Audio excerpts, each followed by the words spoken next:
That's all we pray. Always okay. Moments of joy. A world to enjoy.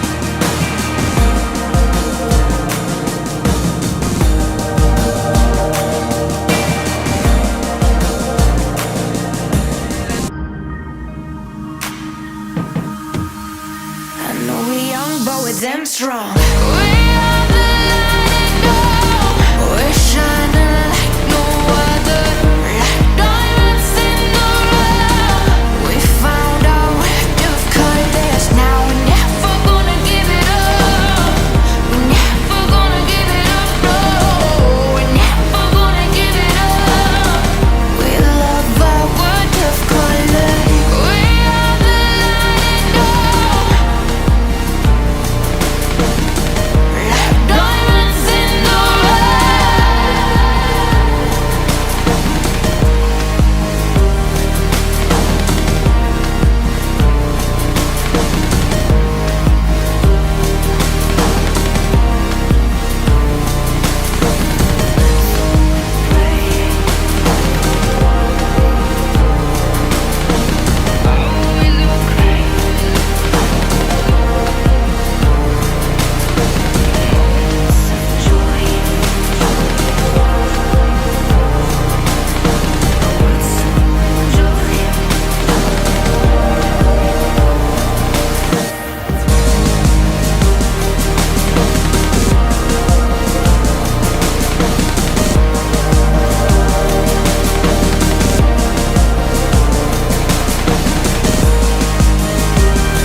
Alrighty then, good evening everyone, and happy Friday, and welcome to another episode of Nostalgia Saved.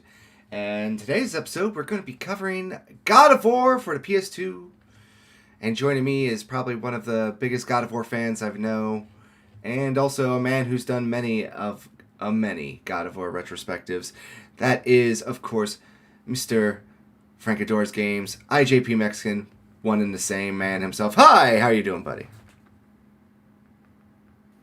I am doing epic. I'm also trying to pull up the stream on my phone. Okay, there we go. I'm epic. How's it going? Yeah, it goes good. Happy Friday to you, and I hope you have a good weekend plan coming up. And of course, like I said, got a man who's been doing a whole bunch of God of War retrospectives that he's just recently. Now, did you beat Chains of Olympus on stream, or did you get partway through? No, I had already beaten it before. I was just playing it just for funsies yesterday. Yeah, but besides that, he just did a stream of that yesterday. So if you want to check that out after the stream, links to the channel will be in the description of this video. But I guess before we begin, what is your overall love and obsession with God of War? When did you first play it, and what are some of your tertiary thoughts? I think I first played it in either 2008 or 2009. So the third game hadn't come out yet, and I remember the ending really making me intrigued in the series. So that's kind of why I fell in love. Also the gameplay, obviously, that was pretty cool to see. I never seen anything like it at that point. But then I didn't play any other ones. I think until 2015 is when I played the first game for the first time, and I didn't beat it then. I didn't actually beat it until 2020, actually. Oh shit, I dropped something. And then I didn't even play the third game, which I was wanting to play. I think also until 2022 or something like that. So I'm a fake fan, actually. And then I made a whole bunch of videos, and they got a lot of views. So then I became a real fan. Well, there you go. Nothing wrong with it. What's the old saying? We'll get there when we get there. At least you got there. But, anywho, I guess a couple fun details as I like to talk about this before we begin. God of War came out originally on March 22nd in 2005 for the original PS2 back in the day, where it eventually went on to sell almost 5 million copies at the end of the day, and would eventually win the overall Game of the Year for the DICE Awards as well that year in 2006. And also, there was a few laughs at the Spike Game Awards too, where kind of showed up there as well. Famous skit that I remember from it was Kratos killing Pong. If anyone ever gets a chance, go look up that that good old Spike Video Game Awards for some very funny things to be said for sure. One thing I thought about God of War back in the day was that this felt like the best version of a Devil May Cry clone. And what I mean by that is around this time, Devil May Cry had already had a few iterations of their formula, and they were starting to pick up that action DMC clone kind of deal, where we even saw a few spin-offs. But then when you finally played God of War, for some reason, it just felt like the final evolution of what a Devil May Cry clone should be, to the point where it basically created its own separate version of it. And I really have to say, from the mind of David Jaffe, who also is well known and famous for creating Twisted Metal as well, I couldn't exactly just think of any other way to describe God of War to people. Where it's like, if you play Devil May Cry, God of War feels like it took that formula from back in the day and made it next level. It kind of, I would say, like next gen, to the point where it became its own separate thing. Yes, I agree. Actually, I barely played DMC, so I have no comment on the similarities, really. Yeah, well, that's at first where it gave me that fighting style, that very aerial combo based over the top fighting style. And then of course I think God of War was more infamously remembered for the quick time events too. I think a lot of people remember that the most about the combat, besides for obviously the overall over the top crazy fast paced fury that Kratos would do, you know? Yep. It's actually like more, or at least like when it first started, it was more inspired by Onimusha, the first one, but then it like morphed into that. I don't know if it was inspired by like Well, that. when it first started, when it like it wasn't like I don't want to say development hell, but it's like if you look at early footage of what they had, it's like this looks like nothing.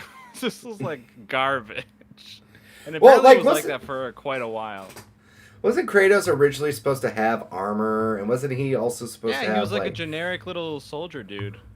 Yeah, and wasn't he supposed to be blue? Right, like he wasn't supposed to have red, right? It was supposed to be blue. It was a blue tattoo, yeah. So like you could tell that they had like many different iterations of Kratos and everything as well that they were working through, and then eventually they settled on the red because I think they said it stuck out more and fit more of the vibe too. Probably, that sounds about right. Yeah. I remember listening to a Jaffe interview a while ago, and I'm trying to remember that off the top of my head. I should have brought it up before we did the show, but oh well, it is what it is. We're having more fun with that. But another thing, too, is the one thing I remember most about God of War, and it still sticks with me, is when I was a wee lad, I remember getting a magazine for PlayStation, and it had a demo disc in there. And that demo disc is still one of my favorite ones because it was the first level of God of War. And I remember as a kid just going through that first mission where you're fighting the Hydra heads and they're popping through these, Greek ships, and you're kicking these boxes around and doing all this stuff. And I was just blown away because it just, to me, this felt like what a true, like, video game should be, especially at the end of the PlayStation 2's life cycle. Yeah, so that's basically the experience I had with the second game, because that's the first one I played. I was like, wow, I've never played anything like this. This is insane. But now I play it and it's like, it's all right. I don't know. I still kind of think that is one of the best opening levels in video game history, just going and fighting that Hydra, because it is right in your face. There's no real tutorial level. There's no like, oh, we're just kind of walking around picking flowers. It's like, no, you're on a ship, you're surrounded by enemies, and you're just flying and flailing, throwing your blades of chaos everywhere. Kratos is jumping up, doing like a V-shaped slam down with his giant blades of chaos. And then you just run right into a Hydra head. It just comes up, it pops up, it's eating people, it's going insane. Just something about that is just really just one of the best hooks, I think, as well. True.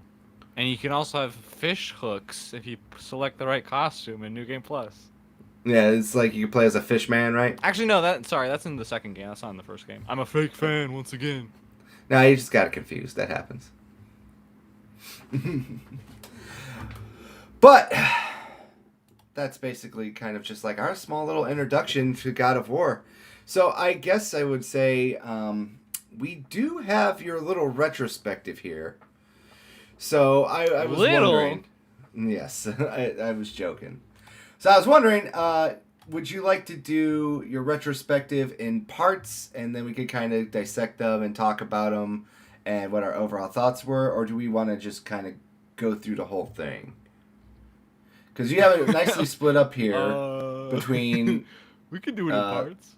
Okay. All right. So according to your little, synopsis here, we got the puzzles and platforming. We got the bosses. We got the difficulty in enemies, and of course the combat and power, as well as the story stuff that we can kind of talk about as well, the story analysis and a recap and stuff like that. Which one would you like to start with first? Let's start with combat. Well, we'll start with combat. I think that's the best segment of the video, from what I remember. Yeah, it's about 30 minutes, so let's just go here. And we got this going right here. Oh my god, I'm such a genius! Nobody else could have done this in their review. Well, let's go with such a bigger genius! Let's go with the intro too, why not?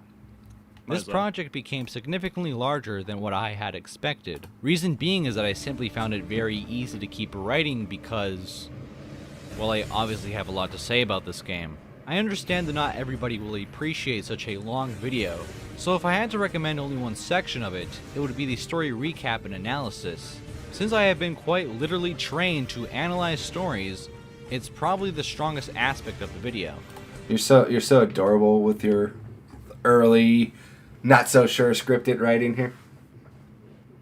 Yeah, that was me just, what's the word? Hedging my bets or whatever. Feeling nervous? Not really. I would also draw your attention to the timestamps in the description that will lead you to any other section, including past this opening statement, straight into the combat section, which is the timestamp that is also being displayed right here on screen. Also, keep in mind that watching this video in one sitting isn't mandatory. You can watch one section or two, leave, and then come back and watch a few more. Or you could not watch it at all and play this in the background while you play a game, are at work, or are trying to fall asleep. I know this is very obvious.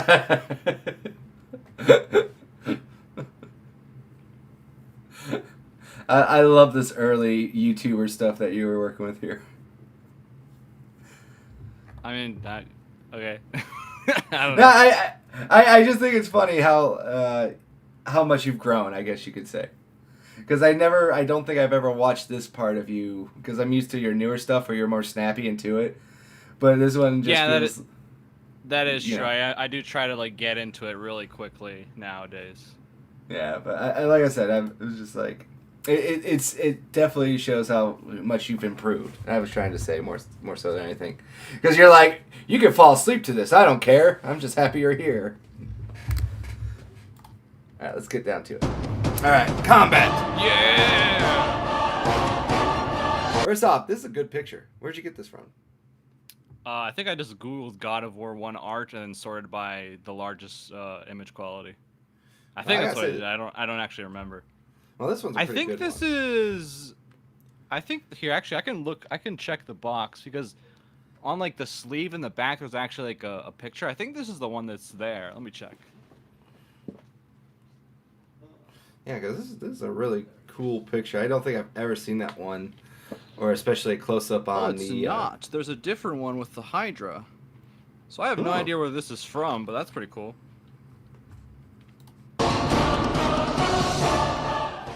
God of War's combat consists of mashing the square button to get Kratos to do basic combos that can easily disable every enemy type you run into.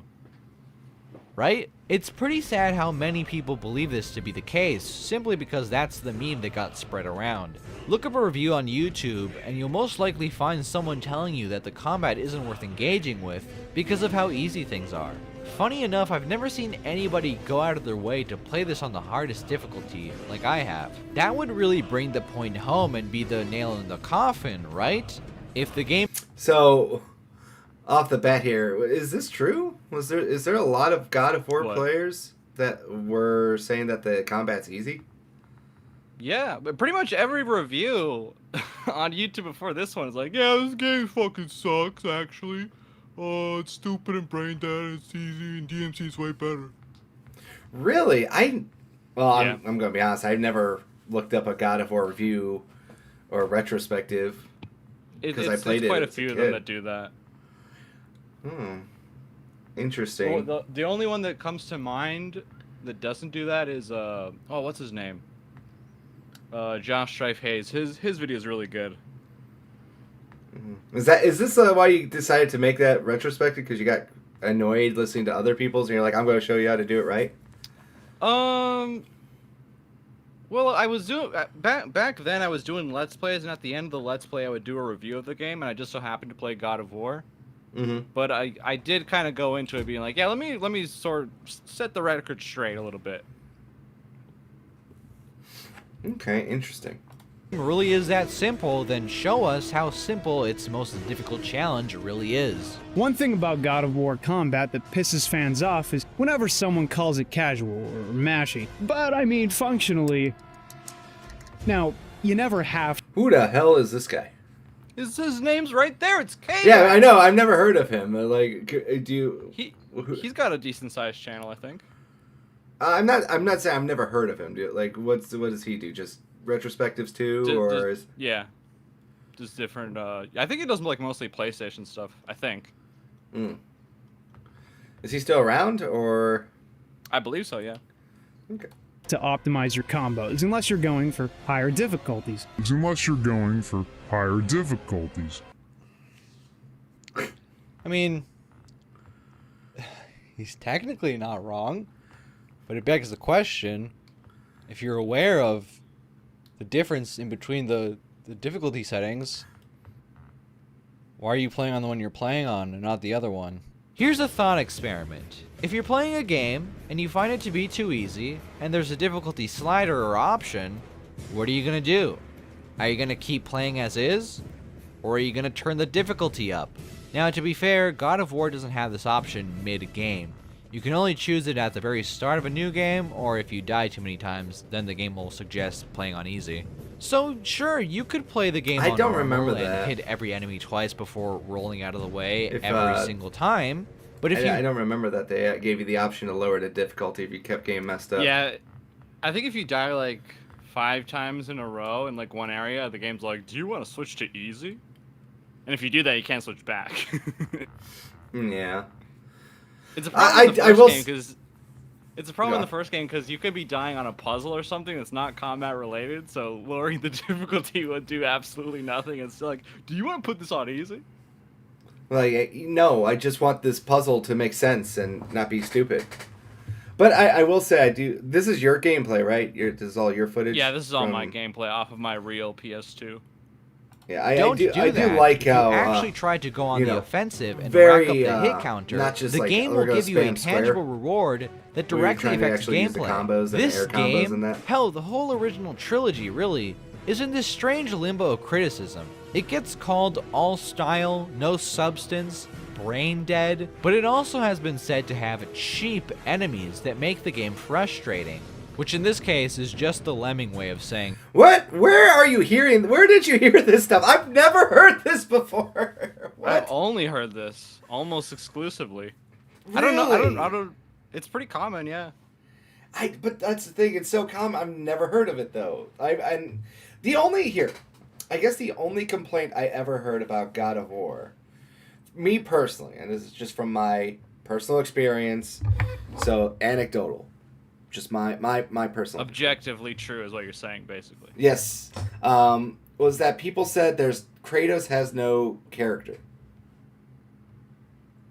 Like that is the only thing I ever heard. That also is true, yeah. I think Are they you- started saying that more when the 4th game came out, though. I don't think that was really a thing that people even tried to talk about before that. So I do think I mentioned, like, I think I sort of talk about that in the story segment in this video, but I don't remember. It might be a different video. I mean, we'll get to that eventually. We're kind of just gonna work our way through a little bit and just kind of comment on this because, but I don't think, I think that's when I heard it the most. Obviously, I do agree with you when the 2018 God of War came out, but that's also because it was in the zeitgeist a lot more. But I do think when I first started to get back into gaming, probably like 2015, so it was 10 years removed, and it was also kind of coming off of one of the worst God of War games, Ascension. So Still haven't played it, so no opinion on it yet. I actually liked Ascension, but we're not here to talk about that. But that's when I started to kind of hear more so like Kratos had no character development or no depth or anything like that, and I think that part kind of like always just annoyed me. I'm like, did we play the same video game? Yeah. It's just like, Kratos' like story wasn't obviously like it is today, where you're like, now let's go talk soft and slowly, boy, about feelings while I carry this pig. That wasn't in the first run of the Greek trilogy. But I'm like, well, they did a good job like world telling about Kratos more than anything else. They just got better at making it more explicit. Yeah.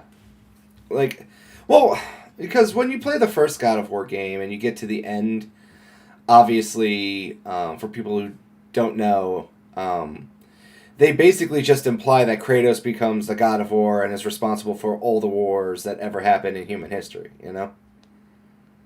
Yeah. Then that Because gets retconned, obviously. Well, obviously, yeah, it gets super retcon because they didn't know if this game was going to be successful, so you kind of have to tie it off, and then you gotta Yeah. like, well, if this is the one-off, here's the one-off ending. But you know that quickly changes, obviously, because you know number 2 comes out, and then well, the rest is history. But yeah, I never understood the whole like, well, Kratos has no character. I still don't get that part to this very day. But like I'm learning about this whole new side of God of War criticism, which was now the Yeah. combat and gameplay is easy and trash. And I don't know, how can you say the gameplay's trash? I'm watching, like, just even like you're from this very little segment that we got going on right now. You know, this gameplay has a lot of depth in terms of the combos and the way you can play, you know? Yep. I do bring I think I bring one more example of somebody in the review talking about the combat. I think. I don't even remember if it's in this segment or not. All right, let's No, find I out. think I do. I think It I makes do. you All right, we'll see. think about what you're doing. Hey, maybe try blocking? Maybe try the right analog stick? No matter how many different enemy types they introduced, I often found myself falling into the comfortable button spam to coast through fights, which for the most part felt serviceable. Upgrading your weapons and gaining new combos can only take you so far when those combos can be safely spammed without much thought. Gee, I wonder why. I wonder why playing on a difficulty that makes enemies do this kind of damage instead of this kind would allow you to play Eesh. while like half asleep. Alright, let's test this. Now, was that a difference between a remaster art and the PS2 one?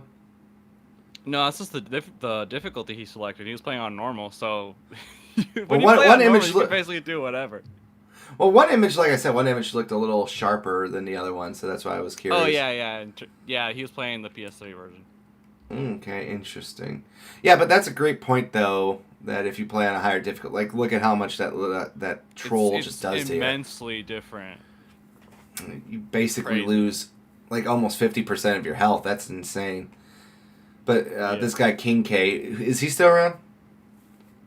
Actually, I don't know. Let's look that up. I haven't seen it in a long time. King K.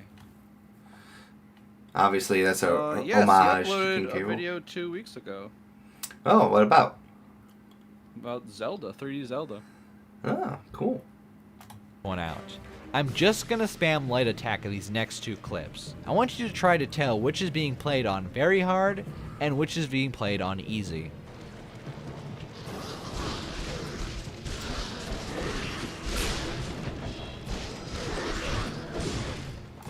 Oh, yeah, you just are getting melted right here, man. It's insane. Yeah.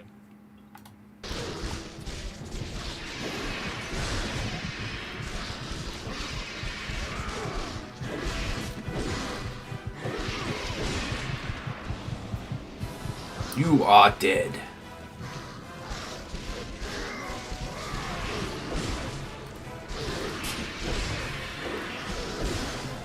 Oh my goodness, yeah, look at how drastically different that is. You're like losing no health.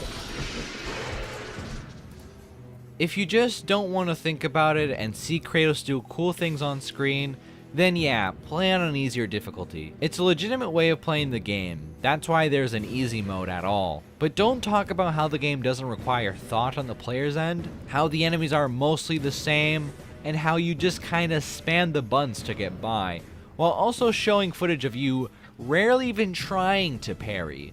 Seriously, look at my footage, and look at his. I like King K, he makes pretty good videos. This one is probably his worst. What are some of King K's videos that you like there? I remember liking his Pokemon videos. His Pokemon videos? Okay. I think the problem that most people run into is that they view not being able to approach an encounter in any way possible as limiting. A limitation is obviously a bad thing in every situation ever, so the fact that I can't carelessly jump while fighting the Medusa because I might be petrified midair and die instantly is a bad thing, right? And no, that's not a straw man, that's a legitimate argument. Getting destroyed while you're stoned results in an instant kill, a nuisance in and of itself, but when you're just jumping around trying to avoid the big stoner beam, it feels like a huge slap in the face that you die instantly with zero recourse. I'll He was just bad at God of War, that's what I'm learning, huh? A little bit. Because, like, yeah, the Medusa is annoying, but it's not that bad. Especially when you're playing on lower difficulties. I know I talk more about that in... Yeah, I know I talk more about the video, and I break down why it's like a not complaint, really. Yeah, I think I just hate the one thing I just hated most about God of War's combat was I guess what glory kills is that should we just say the glory kills is that what we were working with here? Like the QTE kills. Yeah, the one thing I hated was still I hated the Medusa ones only because you had to do the quarter turn of the joysticks and stuff like that. That's what I hated the most. Yeah, it was kind of finicky in the first game. Yeah, it was super finicky, and I was just like, am I even doing it right? And we'll talk about that more, especially with a certain boss fight. Address this once we get to the enemy section of the video. Despite the fact that it has been objectively proven that spamming the same 3-button combos over and over and over again is not the most effective way to deal with enemies, people will still regurgitate the misconception that this game's combat is for babies. Now, I'm not an expert or anything, and there are plenty of other people that could explain this way better than me, but I'm gonna do my best here. First off, we have some pretty interesting weapons here, the Blades of Chaos. These blades are attached to chains that you swing around at your enemies. Pretty unique idea. Nobody played Rygar. Game feels pretty responsive, and Shout out Rygar. I feel like I'm the only person that knows that game existed. I'm very happy to see a Rygar reference here. Hell yeah. Oh, I actually never I seen haven't played this. it yet. You never played Rygar? Oh, you gotta check out No. Rygar. It's great. It's that's a PS2 game you should check out. You know what you should do? You don't have to listen to me, but I think it would be fun for you. All the Devil May Cry clones and all the God of War clones. You should try to find those and just do like fun ones like that every now and then. Also, fun fact: if you have a PS3, I did want to do a video. Go on. Go ahead. No, you go. I was gonna say, fun fact: if you have a PS3 with the store closing and you want to play Rygar, it is one of the PS2 classics that you can pick up right now for super cheap. Just throwing that out there for people who might be listening. All right, go on. What you were gonna say there, Frank? No, you go. I'm finished. I wanted to hear what you had to say. Oh, hold on. I guess there's something going on there. We'll continue watching this a little. looks nice. Attack is chained together well enough. The chains give a little distance between you and the enemy. Not a lot, but enough where you should be able to preemptively act before getting attacked. You start off with pretty basic stuff. A light and heavy attack, a grab, and a block that doesn't require you to be facing the attack. This might seem like a bad thing, but it doesn't really bother me for some reason. I think facing the enemies to block their attacks would result in nobody even trying to block and just rolling out of the way. There's also no lock-on feature, so there's no quick way of facing the enemy. Killing enemies grants you experience in the form of red orbs. Killing certain enemies via QTE will Yeah, this is the one I hated the most, was the glory kills on the Medusas or the Gorgons. grant you different kinds of orbs. The Medusa will give off blue orbs, which will refill your magic, and the Minotaur will give off green ones, which will refill your health. It's important to note that doing this will only grant you blue or green orbs, and not red ones at all, unless you're playing the PS2 version. For some reason, this was removed from the PS3 version. But here, if you get a 10 or more hit combo before finishing the enemy with a QTE, you will be granted a Brutal Kill, which gives you 20 red orbs. Other enemies that don't have a QTE... Oh, I actually didn't know that. Yeah, it's such a weird thing. I have no idea why it got removed or how. Like, it's very strange. Yeah, that does sound... And it's very specific, too. You gotta have a 10-hit combo and then get a Brutal Kill, I guess. That's what they are. But, yeah, no, your description about the combat is pretty spot on. I do agree with you on the uniqueness of the Blades of Chaos. I don't really think that there was a weapon like that, I think, in gaming history. I mean, we had whips, but not like something like this, you know?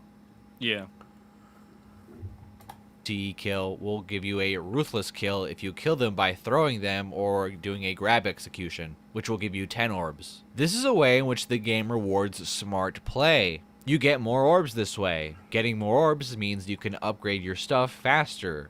The more upgrades you have, the more damage you do. You're not really going to notice this if you're just square triangling everything. Geez, perhaps that's not the most optimal way to play the game. This is a feature that only... Well, first off, you're wrong. It is the only way to play the game. We have to address that right now. No. Square, triangle. That's how you win, right? No.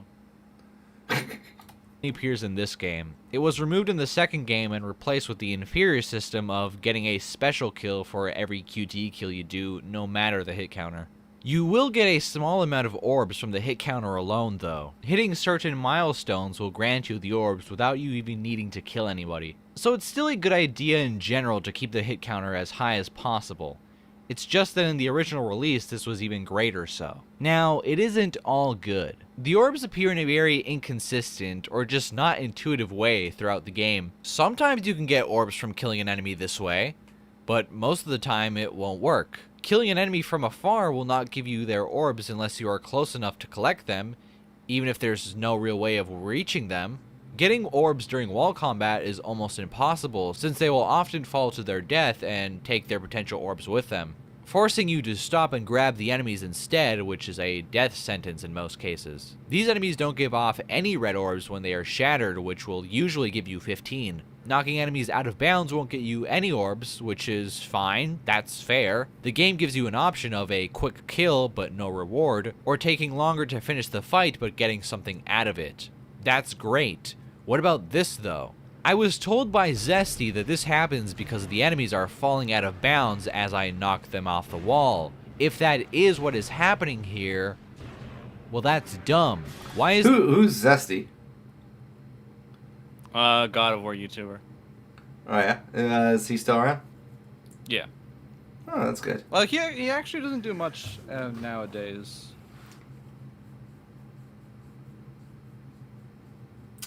Yeah, I figured he would be doing a lot with the new God of War announced too. He made a reaction video. It's like, you know what, this kind of looks stupid. Fair enough. The falling animation knocking them out of bounds. It's not any faster to kill them this way, so I'm just being punished for not individually grabbing every enemy off the wall here, which would be impossible, by the way, since you don't get invincibility frames while grabbing enemies on the wall. I think it's more likely the case that the game is simply not programmed to... I will say it's pretty cool to see you do these combos, but the enemies are just kind of standing there not doing anything. Which is... Yeah, definitely not meant to be doing that on that part. Yeah, they're just letting you wail on them to death. And people always say video gaming was so much better and didn't have any of these problems back in the day. Video evidence. Right. Not with that one. Not with that video right there. Oh man, that was unintentionally funny. I think when you were playing that, did you? You probably don't remember, but what after rewatching that, like, what did you think about that little segment there? Well, I don't have to remember because this footage is all for my Let's Play, so we can look that up right now in real time. Now we'll stick with your little retrospective here for now. Give off red orbs when an enemy is on the wall and you kill them with the blades. Now, Zesty knows a whole lot more about the game than I do, since he hangs around some of the OGs in the community that have looked under the hood of the game. Regardless of which one this is, though, this is just bad design. Wall combat in general is bad. You either take a long time slashing at enemies, or you grab them to take them out quicker but at your own risk. Yeah, man. Or you do what most people do. Ignore it entirely. Just jump past as many enemies as you can. It's easier not to engage with the system, which sucks. Rope combat isn't great either. It's way too easy to get pod-shotted here. Doing this seems to be the most viable option to avoid damage, which is kind of lame. Side note, sometimes you'll get a single green orb from enemies, and I have no idea how or why. There is a red orb meter on your HUD. It will fill up once you hit 300 orbs. The number next to it will then increase by 1. I feel like, let's speed this up a little bit here. you, and that's because I'm not sure the developers were even thinking about how difficulty would affect this mechanic. At least I don't think they did. Let's talk about the secondary weapon in the game, the Blade of Artemis. This weapon is often said to be introduced too late into the game, at which point the player is already well accustomed to the Blades of Chaos, and introducing a new, short-range weapon doesn't really jive well with most players. I agreed with this back when I first played the game in 2015, but man, something clicked when I played the game again last year. This is my favorite secondary weapon in the original trilogy, maybe other than the Claws of Hades from 3. The impact of the blade feels great. I think it's the slight stutter that happens when it makes impact that does it for me. Yeah, I do agree with you on this one here too. I felt personally the Blade of Artemis was a lot better of a weapon, especially for certain enemy types. It just felt good. Yeah, so there I said it's my favorite of the trilogy, favorite secondary. That's no longer the case. Now I like the Barbarian Hammer way more. The Barbarian Hammer in 2 is really good. I will give you that one. But I don't know. I like the Claws of Hades still. I think that's my overall favorite God of War weapon. Decent choice. Similar to the Blades of Chaos, we get special moves when combining block and the other face buttons. We got Wrath, Revenge, Ascension, and Retribution of Artemis. Wrath is a multi-hit slash. Revenge is a spin, but it is cooler than the Cyclone of Chaos. Ascension is good for getting enemies and yourself in the air, and while in the air you can hit triangle to slam down on them. The only one that sucks is Retribution, since it's just too slow to use most of the time.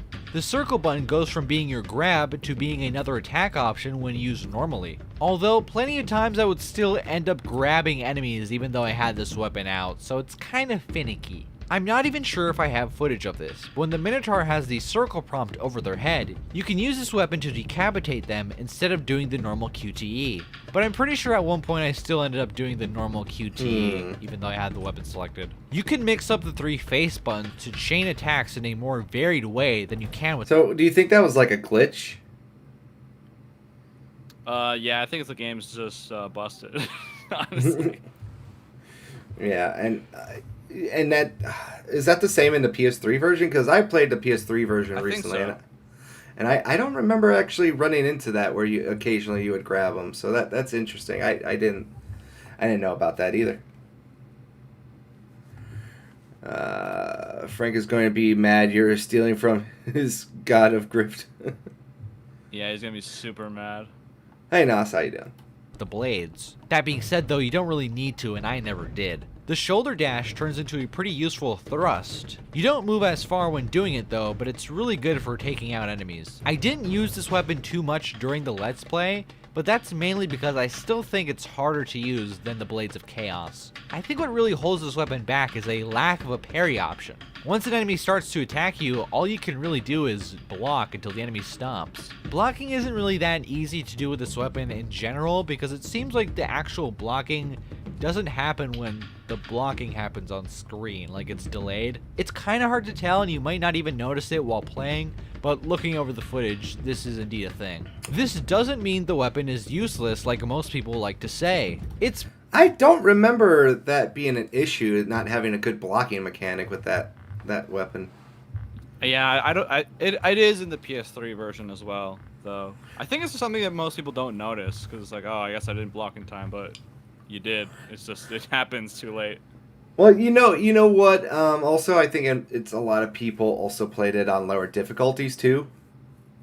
Kind of like how you're pointing out. So when you're not blocking as much, but even still, if you're playing on lower difficulties, because I know I wasn't playing on like the super high difficulty for my, refresher course last year. The Blade of Artemis still felt like it had a lot of weight and you could cut through a lot of enemies. I think the only problem with it was, the bigger, more bulky enemies where you might be able to do a lot of damage to, but because you got slower, they just ran through you like, paper. Yep.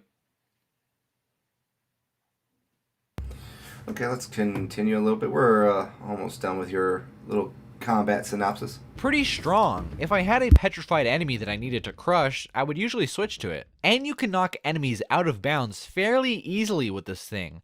I believe the OGs call it the home run technique. I never actually ended up doing it, but I did do this.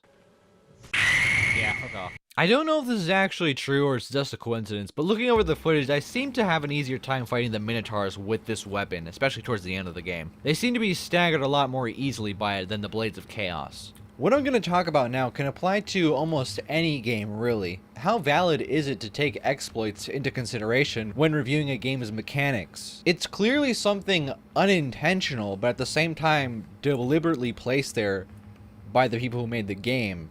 Is it fair to consider this part of the game design then? The exploit we're going to be talking about is what fans have dubbed tricking.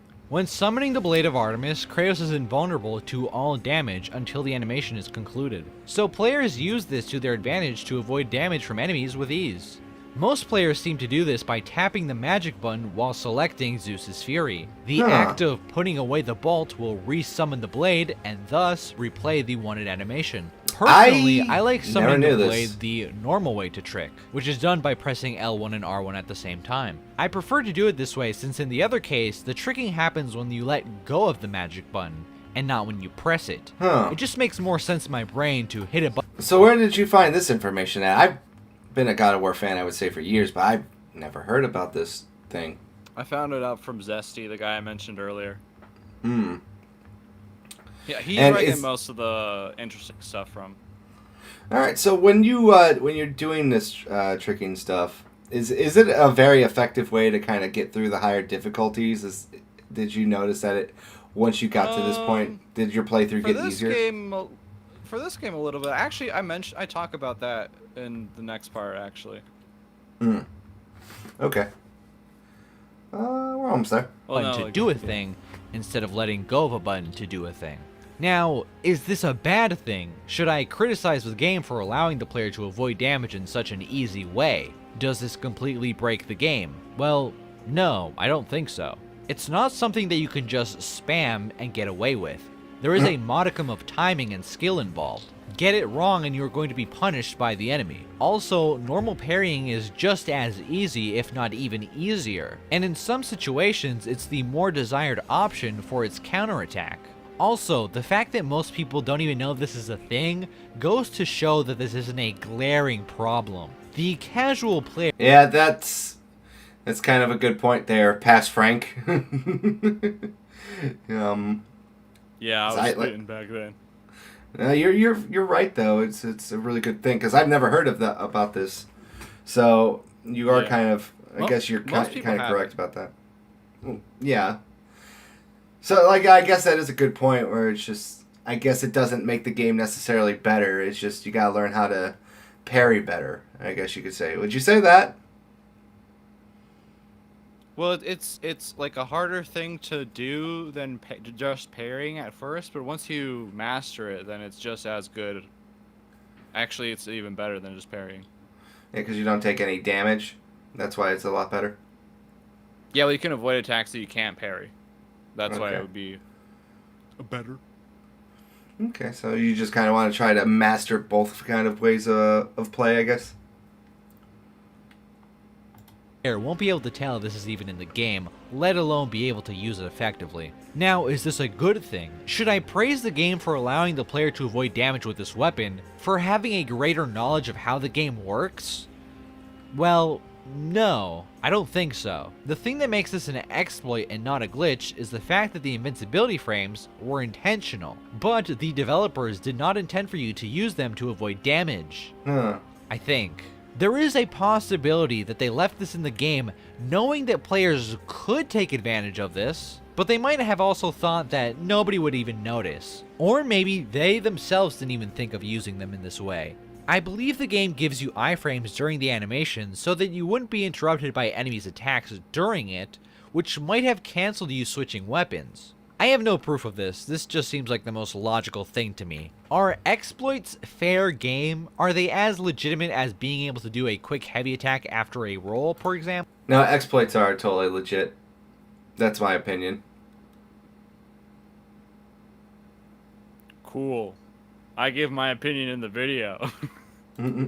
Are they on the same level as glitches, like the infinite magic glitch? I think it's dependent on the exploit, and in this case, I don't think it negatively affects the gaming experience enough for me to criticize it really. Like I mentioned, it's just as easy to parry attacks. And for those attacks that you can't parry, it's just as easy to roll out of harm's way. It's also kind of fun to do. Pulling it off successfully always feels good, while missing your mark will make you feel like a big idiot. All these options combined together give the player the ability to flow through combat in a multitude of ways. I'm not very good at it.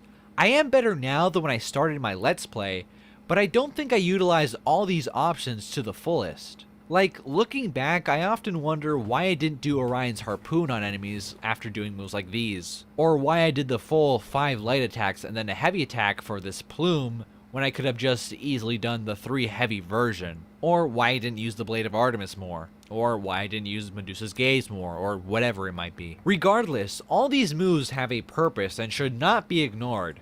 They're also pretty fun, which, yeah, is a pretty subjective thing, I guess.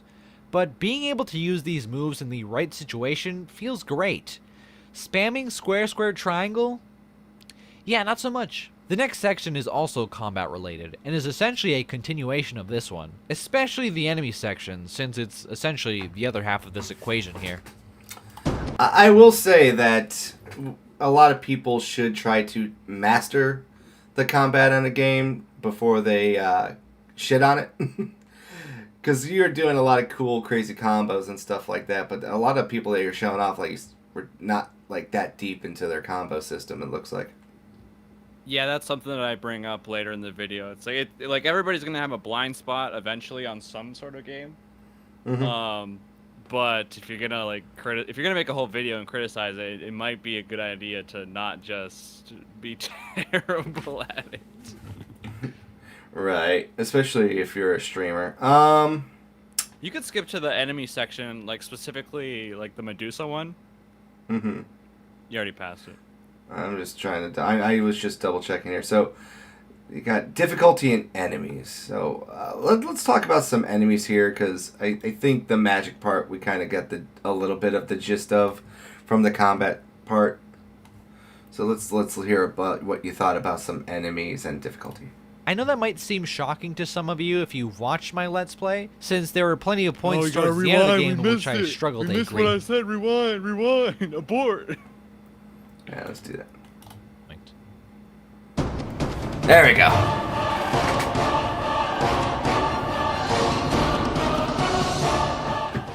Talking about difficulty can be kind of tricky since it's a very subjective thing. There are things in the game that we can objectively point to gauge where things are at, but this truly depends on the player. Kind of. Maybe. Now, I know I said I played on very hard to prove a point about the game, that you can't just spam the attack button to get by, and that you have to properly utilize the tools that the game provides you with to succeed. I think I indeed proved this during my Let's Play, but I also learned that this game isn't very difficult. I know that might seem shocking to some of you if you've watched my Let's Play, since there were plenty of points towards the end of the game in which I struggled a great deal. Come on, dude. Yeah, inner Zesty activated. No, Zesty. Do I at least get a check? No! Do not kill family! Damn, the family used to go to the gym though. They were like really weak.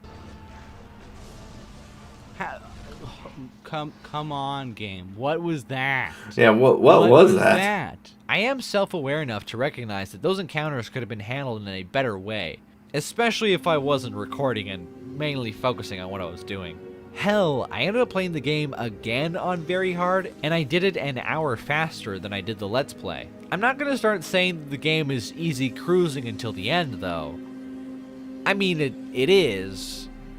Well, I think. So back in 2015 when I played the game on normal, I remember struggling a lot at this point and at the second boss fight. Two areas I didn't struggle with at all during my hard mode playthrough last year, but then struggled a bit again during my Let's Play. I bring this up to say that, if you take your time to learn the game's systems and try to approach battles in a new way if you're having a difficult time with them, things shouldn't be too hard for you even on the hardest difficulty. If you simply try to spam Cyclone of Chaos and Plume of Prometheus every waking second, then you aren't going to have a good time. Likewise, if you just sit there and hold the block button most of the time, and only attack when you're absolutely safe to do so, you're still not going to have a good time. So, you're talking about the difficulty part, and you kind of get... do you get to an explanation a little bit more in detail? Like, is it just because you knew how to do the combos a little bit better? This is 3 years ago, so I'm gonna say yes, but I might be wrong. I think I do talk about that. Okay, well, let's see if you bring it up. That being said, I think you get the most out of the game playing it on the hardest difficulty. Like I said, I don't think the game is that difficult. I was able to breeze through it last year on hard mode, and I ended up playing it again to help me write the script again on hard mode, and it felt even easier. And then once again I played it on very hard, and that wasn't a breeze per se, but it wasn't as difficult as it was during the Let's Play. Now that could be because of my experience with the second game growing up, the tips and tricks I knew before going into it, and my Let's Play on very hard. Perhaps I'm just no longer in line with the average person's perspective when it comes to this game. Looking at the comments in King K's video, I found this gem and laughed, because I'm here to tell you the exact... Well, alright. How about you read this to us? What does it say? I ain't reading shit. I ain't reading shit, Carl. Come on, you gotta read it. Summarize. This N-word is like, man, the enemies are too hard. I guess I'll read it.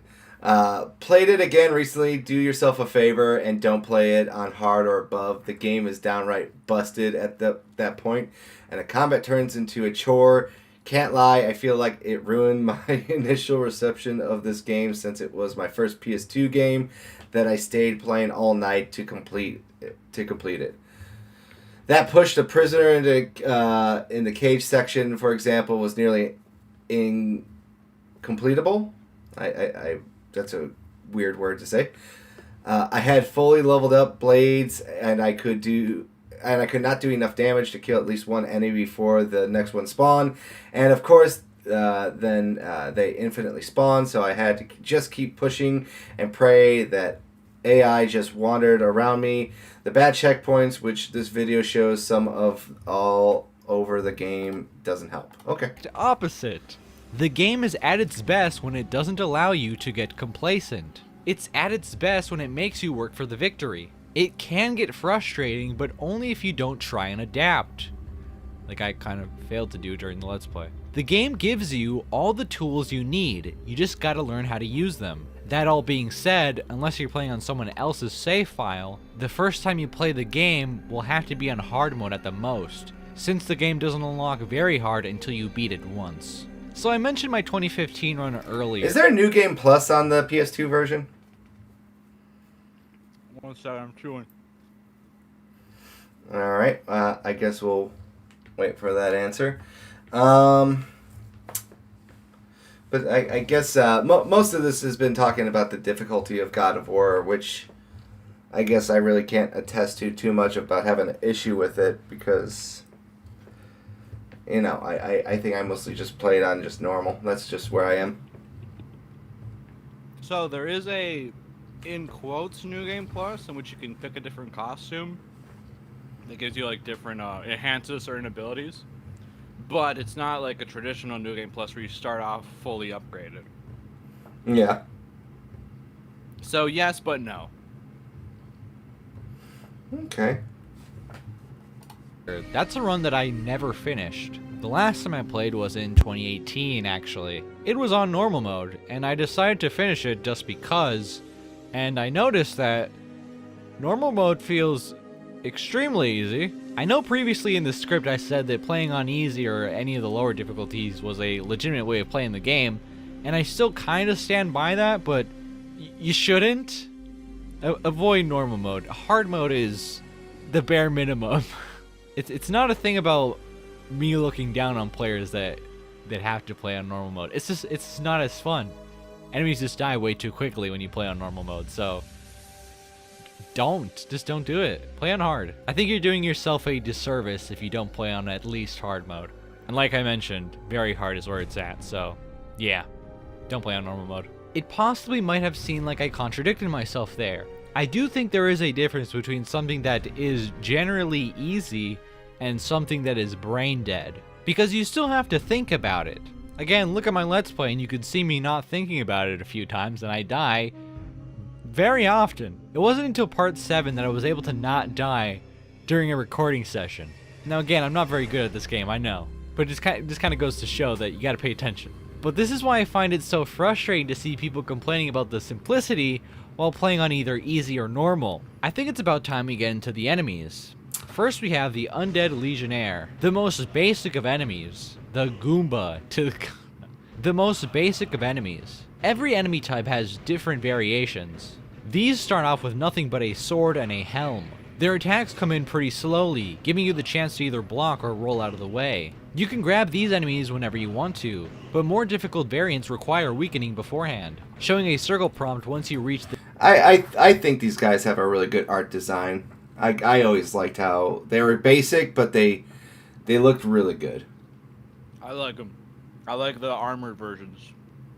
I think the armor versions are a lot better. I wish enemies in God of War 2 also had this kind of like the weak rendition and then like the stronger ones. They don't really do that in that game. I got you. The damage threshold needed. It seems like they grab opportunities on a timer though, so if you want to take advantage of it, do so quickly. When you grab them, you have 3 options. Beat them with circle, throw them with square, or rip them in half with triangle. Triangle being the quickest way to get rid of them without granting any orbs. Unless it does. The throw being the best if you want to damage other enemies, and the beatdown being for when you want to keep the hit counter up or if there's only one enemy left. It's important to note that even the weakest variant has this get up attack that they'll do after being knocked down. If you just keep attacking a downed enemy, you're gonna get clapped. You will soon find yourself fighting a slightly stronger version of this enemy, which has more armor and is packing a bigger sword. They also have this jump slash they can do. It has this blue highlight so the player can easily tell when they're about to get hit, and when they should probably start blocking. When you got like 5 of them coming at you and you just see them all just do like just giant jump slashes, that's a nightmare situation. Yeah, they like to do it one after the other. Which Yeah. if one hits you, then they're all hitting you at that point. Exactly. That even on lower difficulties, that sucks too. You know, I like you said here, these people aren't blocking; they're not parrying, so it's even worse for them because you know they just like I'm just gonna run through them, you know, and then it's just like nope, and then you're gonna get stuck in a loop. But you're not gonna lose that much health though at the end of the day. It's not too uncommon for these guys to do this attack one after another, so you're gonna get comboed if you're not careful. The strongest variant has this cool spiked armor and a sword. There is a variant that has a shield, which you need to hit with a plume in order to break. This enemy type appears so infrequently that you might even forget they exist. Once you break their shield, they just become the normal version. But a little better because you can grab them right away. You can even grab them if they still have their shield if they got knocked back by a thrown enemy. Finally, we have the archer variation. Oh boy, my least favorite enemy. There are 3 different flavors: normal, exploding arrows, and Hades exploding arrows. They all suck. I hate The ones you're going to be encountering the most is the exploding arrows. They don't do that much damage. They're just very annoying. If they are perched on a platform and you get too close, they'll often do this hit quick shot combo on you.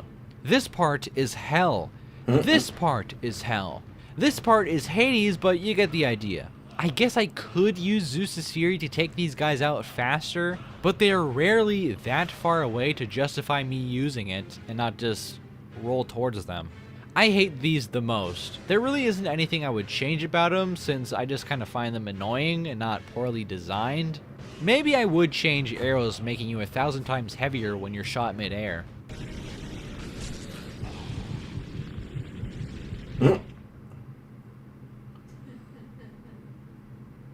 Someone clip that. Next we have what the British call a Minotaur, but what we are going to call a Minotaur. These guys are a step up from the last, and can very easily two-shot you early on. This is because you'll most likely run to these guys in pairs. They start off using axes, but will quickly transition into using hammers that can do this shockwave attack that has a goofy-ass hitbox. They don't start off with too much health, but they seem to have a ton later on. This guy takes... That is true. Late game Minotaurs were very annoying. they felt like Yeah. they just became sponges later on. Giga health sponges. Yeah. I do though. I really did like that design, especially that opening cutscene when you're introduced to them, where they just like murk two just like random Greek soldiers. I think that was a really good way to introduce them. Yeah, So I think only multiple one enemy Poseidon- type doesn't get an intro like that. Or is it, no, it's two. I think it's the Cyclops and then the Legionnaire captains don't get an intro like that. Yeah, everyone else gets like their own kind of special cutscene. rages to the face and is still kicking, for example. Once they start blocking your attack, they'll most likely do a counterattack that will stun you, and then follow it up with a hard-hitting slam. I'm pretty sure you have to roll out of the way to avoid this attack. Later on they get this charging attack as well that seems pretty inconsequential, and I don't like how long it takes for them to start up. Once weakened, you can perform a QTE kill on them by mashing the circle, which will grant you green orbs like I mentioned earlier. Decent enemy, not too hard, but will definitely punish you if they catch you slipping. Next we have the Mighty Cyclops. These enemies don't appear too often. When they do, you might want to keep your distance and play it safe, unless you want half of your health disappearing, or 1/8 of it. The damage they do matches their gargantuan size unless you're playing on normal. You might feel inclined to save your Rage of the Gods for encounters like these, but honestly I don't think it's really necessary. They ultimately don't have as much health as you might think, and Rage of the Gods is better used against groups of enemies in my view. Though if you just want to get a move on, then that is a good option. The first Cyclops we run across is actually equipped with a mechanical extending ball and chain. They also have this dive attack that might catch you off guard, and other general smashing attacks. These guys also have a QTE kill, which might be my favorite in the game. The movement is very fluid, and the last stab really has some impact to it. It's funny to think that we never take out its eye, which would be a pretty obvious thing to do. Next we have this unarmored version that's rocking what looks like a piece of jaw as its weapon. These guys will run at you surprisingly fast and for a surprisingly long time. They also have this sweeping attack that they can do that lasts pretty long. They don't actually have a QTE kill option, but instead this chain yank you can do a few times before killing them. It is a good idea to go after them for the extra orbs though. This is the part where I mentioned they originally gave this bro an 18-inch cock. But I won't. What the Finally, hell? we have these sand versions, I guess. I don't That really was know so what's going random to on throw with in the there, horns buddy. on their What backs, was- but I like it. They very What were you strangely thinking with have that this one? dash attack. Go back, go back. Go back and read the text. Yeah, I missed the text or something. Not too hard, but will definitely punish. I like how he turned around for the camera. I pressed. You're all over the place, man. It's a Yeah, long if video. you press so- J, it'll just go back 10 seconds, so you don't have to scroll like with a that. mechanical extending ball and chain. They also have How about this fast dive forward? attack that might catch you off guard, With and L. other general smashing attacks. These guys also have What did you say? With L. And with L is 10 seconds forward, J is... There you go. And the Cyclops even had a penis. I really wanted the monster to come off like the wild animals, like things you would see. So it was canon. He had a penis at one point. It's funny. but I won't. Finally, we have these sand versions, I guess. I don't really know what's going on with the horns on their backs, but I like it. They very strangely have this dash attack. Yeah, I don't know why. These do have a QT option, but it is a little bit different than the first one. They also have this multi-hit slash smash thing going on, which you don't want to get caught in. Also, these guys ringed me out during the Let's Play, which is kind of funny. Alright, there we go. I like how he turned around for the camera. I pressed the wrong button. Don't kill me. Oh, no. No, no, no, no, no, no, no. You were so I think close to visually, glory these might there, be my buddy. favorite. The Cyclops appears in a sufficient amount of times. Increase the number, You and were I literally almost saved by that tree branch. That's so funny. I know. Crazy.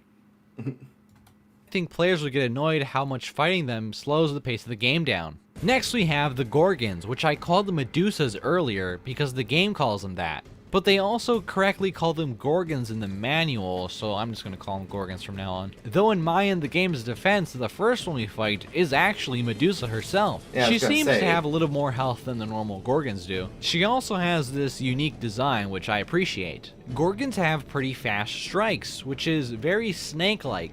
They also have this slower wind-up attack that might throw you off, which is also kind of snake-like. Sneaky bastards. They seem to do a quick attack after getting knocked down, similar to the undead enemies, so keep that in mind. It might seem like their attacks come out of nowhere, but with enough experience it's pretty easy to gauge when it's coming. Gorgons can obviously petrify the player, and So many of these little frustrations. If you get stoned by a Gorgon while in the air, you'll drop like a rock and break instantly as you hit the ground. Getting destroyed while you're stoned results in an instant kill, a nuisance in and of itself, but when you're just jumping around trying to avoid the big stoner beam, it feels like a huge slap in the face that you die Well, stop instantly with jumping zero around. recourse. Like, why, okay, here's a pro tip. Why are you jumping around? Don't jump while fighting a Gorgon. Yeah, exactly. At the very least, don't do so when it's casting its gaze at you. Also, if you really don't want to get petrified, maybe try, I don't know. Shout out It's to that broken not PS2 that hard controller. to avoid getting petrified. I would understand his complaint if there was an enemy in the game that forcibly launched you into the air that got paired with the Gorgons often, but that's not the case. The gaze petrifies you over time. It isn't instant. So it's not like if it starts his gaze while you're already in the air, you're just dead instantly. This is an enemy type that forces you to pay attention. You can't just brute force your way through it with parries. You have to approach it in a different way. You know, kind of like what you said about Metal Gear Rising. You're required to pay attention in Metal Gear Rising. There's so many different enemies that approach you in different ways, and you can't always brute parry your way through it all. The thing is, you could have... There's a lot of meta referencing here. Like, it almost feels like this video is more of done in response of anger than actual joy sometimes. I do think that's kind of funny, buddy. I enjoy responding. But But yes, that I part do- of his video always pissed me off.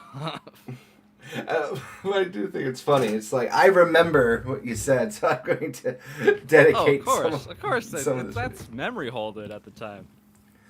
I still think that's funny, though. Let me think here. I'm trying to stay awake a little bit here. Work was really hard for me today, so... Thinking. I love thinking. What's your favorite enemy in the game, Carl? And why is it the My- Gorgon? you know, I don't... My favorite, like, basic enemy, I think, was the dudes that went into the ground and they became, like, little spitting tops of death. I forget their names. Really? You like those? I think everybody hates those. I actually didn't like those. I thought they were probably one of the cooler designed enemies. And Oh, I design, think... you talking about like design wise? Yeah. Yeah, combat wise, I never had an issue with them per se. Like, I thought there were just more annoying enemies. Like, the archers were always more annoying, obviously, like you said. And I think the Gorgons were only annoying when you got into high tempo situations.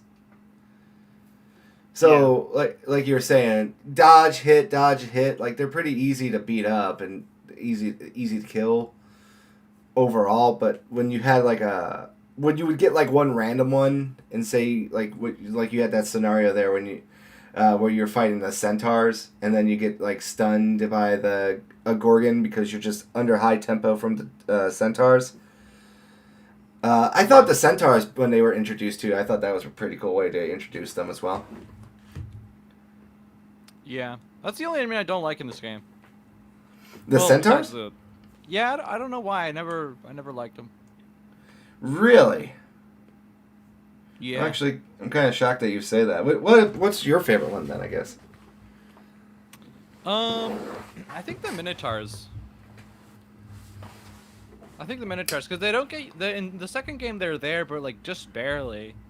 And in Chains of Olympus, which I just played, there is a Minotaur enemy there, but it's not like the same. It's completely different. You can really feel their absence. Yeah. Well, it's like we're talking about all these like different enemy types too. So like the undead are like the basic, like, obviously drones, like you said they were, but Yeah.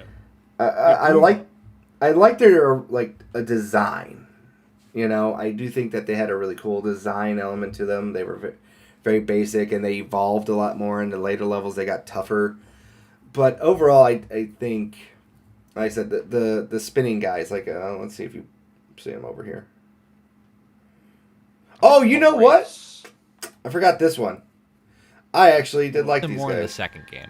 The Cerberus is a hellspawn that can I love summon the smaller Cerberus. versions of itself, lot, which if actually. you don't kill fast enough will transform into the big version. These guys can shoot fire and can pounce at you. You can surprisingly get these guys into the air and combo them. Yeah, I don't know how many people even know about that. I sure as hell didn't until last year. I I've knew seen a about lot that, of people struggle actually. with this encounter a decent amount. As long as you take out the small ones and don't let them grow up, you should be fine. If you get 2, 3, or even 4 of these guys on screen, do yourself a favor and just reset. Being able to juggle them in the air is a pretty useful thing, so keep that in mind. You strangely don't decapitate any of the heads in this game. You just kind of slash at them and then stab the middle one. Next we have... Well, these guys don't... Did they only bring that to like the later God of War entries? Yeah, it's in 2, and I believe one of them is in 3 as well. Just kind of like a weird thing. It's like, oh yeah, you'd expect to decapitate their heads since there's 3 of them, you know? But it doesn't happen. Same thing with the Cyclopses. You don't take out any of their eyes in this game. You know what I think it is? I think a lot of people might misremember God of War a little bit, because when you play the other ones, they have those decapitations in that. So you misremember, like, oh, I couldn't do that in the original. And you're like, oh, I thought you could always do that in the original, you know? So yeah, that's very interesting. Because, like, I'm watching you talk about this stuff, and I'm like, wait, you can't do that? And that's just me misremembering or attributing a different God of War game to this one, too. Yeah. have a name yet, technically. They are the only enemy other than the Cyclops to not get an intro cutscene, and they don't have an entry in the manual either. I'm guessing the game is lumping them in with the Undead Legionnaires, but these guys are different enough to be considered a separate enemy and not just a variant. The second game refers to them as the Legionnaire Captain, so I'm going to be calling them that here. They have a lengthy attack string that can catch you off guard if you unblock too early. This swipe has some good range to it too. Oh, and they can grab you. Not like the Legionnaires can do where you can shake them off. No, these guys ain't messing around, they just straight up headbutt you. The first circle prompt will let you throw them like this, and the kill option is very satisfying. These enemies are pretty tough. They block a lot of your attacks and do a decent amount of damage over time. I really like their stance. It really conveys that they are an upgrade from most enemies. It's a shame they aren't utilized more. Next we have the Centaurs. I always forget about this enemy for some reason. They have this bow that can hit you multiple times and this unblockable multi-hit shockwave attack, which absolutely sucks and can get you hit by multiple enemies. Not only do they have terrible attacks, but they also have a strange first encounter. You have to kill them in these circles to progress to the next room. The circles aren't very big, and they like to move around a lot, so keeping them in there isn't very easy. First circle prompt will I make you see throw why you them. hate the Centaurs now. I can understand why you probably didn't like them. Yeah. Again, I also just I often forget they exist, which is weird. Jeez, man, I am If so... you want to skip forward, I would skip forward to like almost the very end of this segment because I talk about actually how easy they are. I don't know. Can we? I think I want to jump around. I'm really sorry. I am just really having a bad day right now. My work took a lot out of me. Brain meds. Yeah, I thought I drank enough coffee before this, but I'm just like, why am I struggling so much here? Let's talk about the bosses. Story. Okay, we can talk about the bosses. Let's talk about the. Let's talk about the story. Let's us talk about the story, I guess, a little bit. Let's not just like recap everything here. But it is me. I know, but I need you to get a little bit more involved. That's what I'm saying. I'm getting tired because I'm not getting. This is me talking. No, but you right now talk to me right now. Help me get back into this because I like I said, I had a horrible long day, so I'm getting really tired. I need the back and forth here. Wait. What do you think of the fact that this game actually has it be a reveal that you kill your family? People forget about that. It's a reveal at the very end. People forget about that? How do people forget about that, though? Because nobody talks about it in that way. They just say it. They just state it as a fact. Well, that's always been like part of the story, though, and it was very obvious from this game, where you actually do, kill your family. Like, it is a big cutscene in this game, Yep. Like I find that weird that you said like, oh, people don't know that they reveal into this game that you kill your family. I'm like, no, that's. What? Well, it's not that they don't know. I think they just forget because they haven't played the first game in such a long time. That they like it's such a basic God of War fan point of knowledge that I think they forget it wasn't always like that, in this first game specifically. See, that's so weird that you say that though, because it doesn't feel like. I don't know. I guess you are interacting with different God of War fans. That's what I'm learning just so much from this conversation.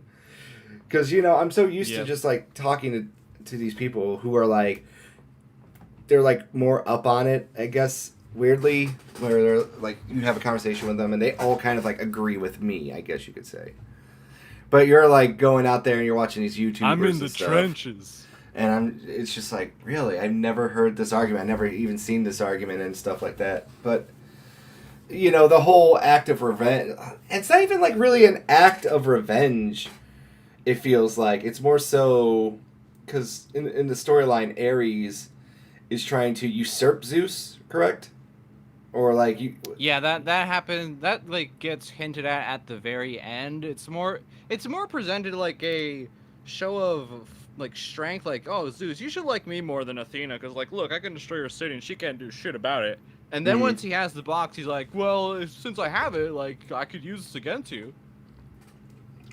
So it's hinted at in this game, and then in Ascension they do flesh that out a lot more to where it's no, yeah, Ares was planning to throw over Zeus from way back when. Yeah, but as of this game, it's just kind of a throwaway line. It's a very weird storyline in that aspect too, because it's kind of incoherent a little bit. All these gods are oh, Ares is ruining us. Kratos, you need to be our avatar, our champion, and stop him and bring him down. And then it kind of transforms a little bit way into this. It becomes a revenge story where it's well, I did your bidding for you, Ares, and then you betrayed me and you killed my family. And they're no, we didn't kill your family. You killed your family, kind of deal. Because the beginning of the game is basically Kratos, trying to kill himself, And then it quickly changes too, and also a weird flashback.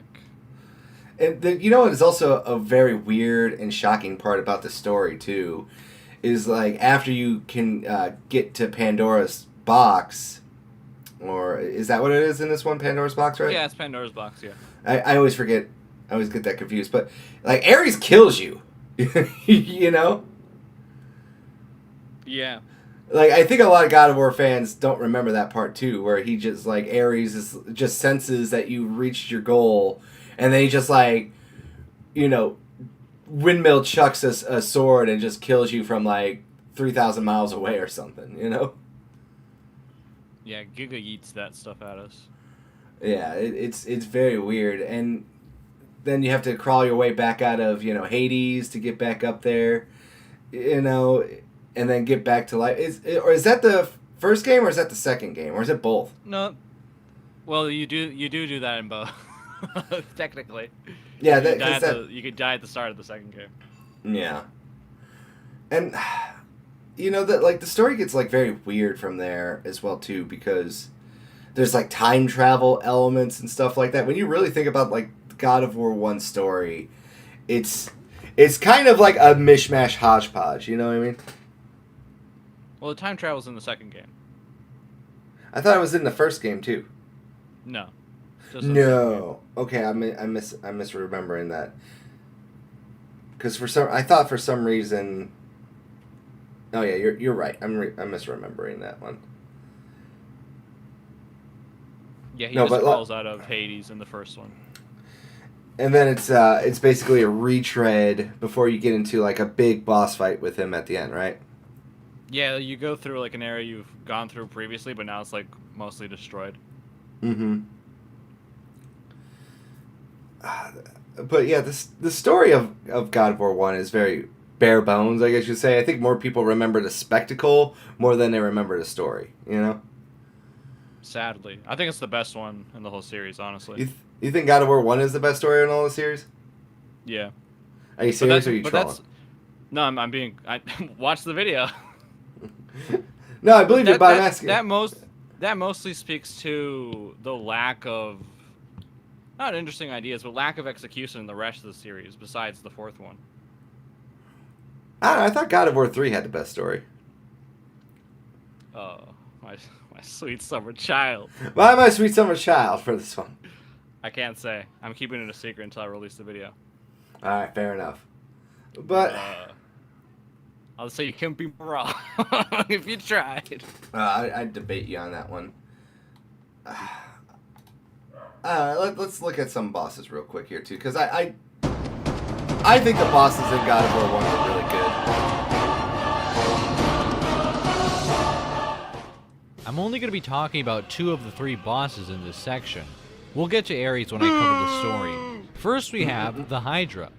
It's hard to say where the boss truly begins. I gotta Do say these not here, count- this is one of the better looking designs for a Hydra. He looks like a little bit of a dragon and, you know, a snake. It's pretty freaking cool. Towards the boss fight, is it only this part? Are these phases to the fight? I am going to be counting them, although I think somebody could argue that they're simply warm-ups to the actual fight. First part consists of a single head. All its attacks are blockable, and the encounter ends with a QTE section. I've brought up QTEs a lot during this video, He died to the first head. That's life. but I haven't really explained how I feel about them. QTEs have become a controversial subject matter in gaming. In principle, most people will say it makes a game worse for basically tricking the player into thinking they are achieving more than they actually are, and that it is used as a substitute for real gameplay. God of War is different though. It does QTEs in a good way. For one, they are not mandatory unless you're fighting a boss. The player chooses whether or not to initiate them. You already achieved the real part of the battle, and now it's time to finish it off in a flashy way or in a way that gets you extra rewards. For the most part, the actions correspond with the button presses we end up doing. Mashing for struggles, stick rotations for head twists. The only time when there I are hated the just stick button rotation so presses much in the is first during game. boss fights. And in that case, what you're getting out of the game is spectacle. I think the spectacular elements of the original God of War are overstated. If you're honestly playing the game mostly for the visuals to wow you, then just play 3. There really isn't too much of that here. Alright, I'm going to counterpoint this with you here, buddy. I think you're saying this from a person who played it later in life versus like the original God of War when it came out back in the day, though. I am saying it mostly because that's a point of contention that people will say it's like, oh, this is just a BS game and people only like it because it looks pretty. That's mostly why I'm saying like it's not that big of a factor. But also, what you're saying is true. I did start with the second game, so going back to this later is kind of like, it's fine. Well, I wouldn't even say it's like if you started with the second. I don't, like I said, now I'm curious to when those guys played God of War. You know what I mean? Yeah, I don't know. Because yeah, I always say that the first God of War game has a lasting impact because of how epic and grandiose the gameplay is. But you got to understand that, like in 2005. You know, I don't think, generally speaking, I ever played a video game that was as flashy and over the top and insane as this one, you know? Versus, you know, if I played it, you know, 10 or even almost 15 years later, by then gameplay technology had advanced. There were more God of War games that came out that were much better looking and much better, polished. So this might have lost its luster to some people, comparatively speaking. But no, I kind of stand by the fact that yeah, this game was just basically revolutionary for someone like me back in the day. You know. Most importantly, well, the fact that I spent all this time without even mentioning it shows that there is way more to the game than just, wow, look at this cool stuff, bro. I would be lying if I said that wasn't part of the reason I fell in love with the series in the first place, but that was when I was like 10. I think it's pretty obvious I appreciate this game for so much more than just that. Anyways, back to the Hydra. The first QT is a pretty good introduction into the mechanic, because it teaches the player about them in a very easy way to understand. It's also really hard to mess up since it will always be the triangle button. This section also teaches you the importance of blocking, and that you can't just mash the buttons. The second Hydra head introduces the player to the importance of positioning, rolling when blocking isn't an option, and shows you that there's different types of QTEs. After a while you get to the main head and 2 lesser ones. You have to beat these before facing the main one, and they are pretty much identical from the last one we fought. Only difference being that they can suck Kratos really towards cool. them and away from the other one. They will be healed if you leave them alone long enough, so after knocking them out, you need to nail them to the deck. Once that is done, you can safely face the main head. Hitting the head at the right time and in the right way is key here. Best time to do so is after it bites down at you. You can avoid damage with a magic attack and follow it up with a string that will keep the Hydra head stun locked until it's concluded. Doing so can grant you a large sum of orbs. This is actually something that can happen during every boss fight in this game. It is simply a way to make the player go after those longer attack strings. Do enough damage and you'll be able to enter a QTE that has you smacking the head against the post, which will eventually break it. The Hydra head can roar at you, which can knock you off the platform. It can also bite. Yeah, the roaring part was so annoying, especially when you were beating down on it a lot harder. I love beating down on a snake with a big head. The sides of the platforms and not just the middle, which will force you to learn how to use the roll mechanic. After knocking it out for the last time, you trigger a QTE that has you impaling the Hydra on the mast. After knocking it out for the last time, you trigger another QTE that has you impaling the head in the mast. I think it's a fine boss. I don't seem to like it as much as other people do. Perhaps that's because my first intro boss was the Colossus of Rhodes in the next game, so my standards are just higher. It does its job. Oh yeah, you still stand by the statement you don't like the Hydra first boss fight? It's not that I don't like it. It's just it's like it's all right. It's fine. I get he is the first boss fight, but I don't know. Like I said, there was something about that as a kid where he had to like the first fight. I do think it is an interesting perspective, like you said, where you played God of War 2 first. I'm sure if this was the first one I started with, this would be like oh my gosh, what is this? This is crazy. But for me, it's just the second game. Well, the Colossus of Rhodes is a pretty good boss fight too. I can't really argue against it. Well though, being an exciting intro to the game while also teaching the player about the game's fundamental mechanics. Nothing really wrong with it either, so I can't complain. Next, however, is one of my favorite bosses in the whole series. This is actually— Get the fuck out of here! This is not one of your favorite bosses in the series, right? This is the second best boss ever. Carl's raging on mute right now. Someone's getting beaten right now. And it's probably his meat. And unless he says no, that's definitely what's happening right now. Well, he didn't say no, ladies and gentlemen. Am I still here? Did my internet cut out? Or did your internet cut out? What's going on? Here, let's listen to the stream live.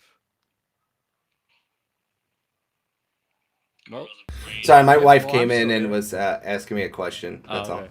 No, you're Sorry, good. For a second, I thought, oh, did my internet just cut out and I'm here talking to nobody? No, she just got back from work and she just had to talk to me real quick about something. What'd you say about the Minotaur? I'm sorry.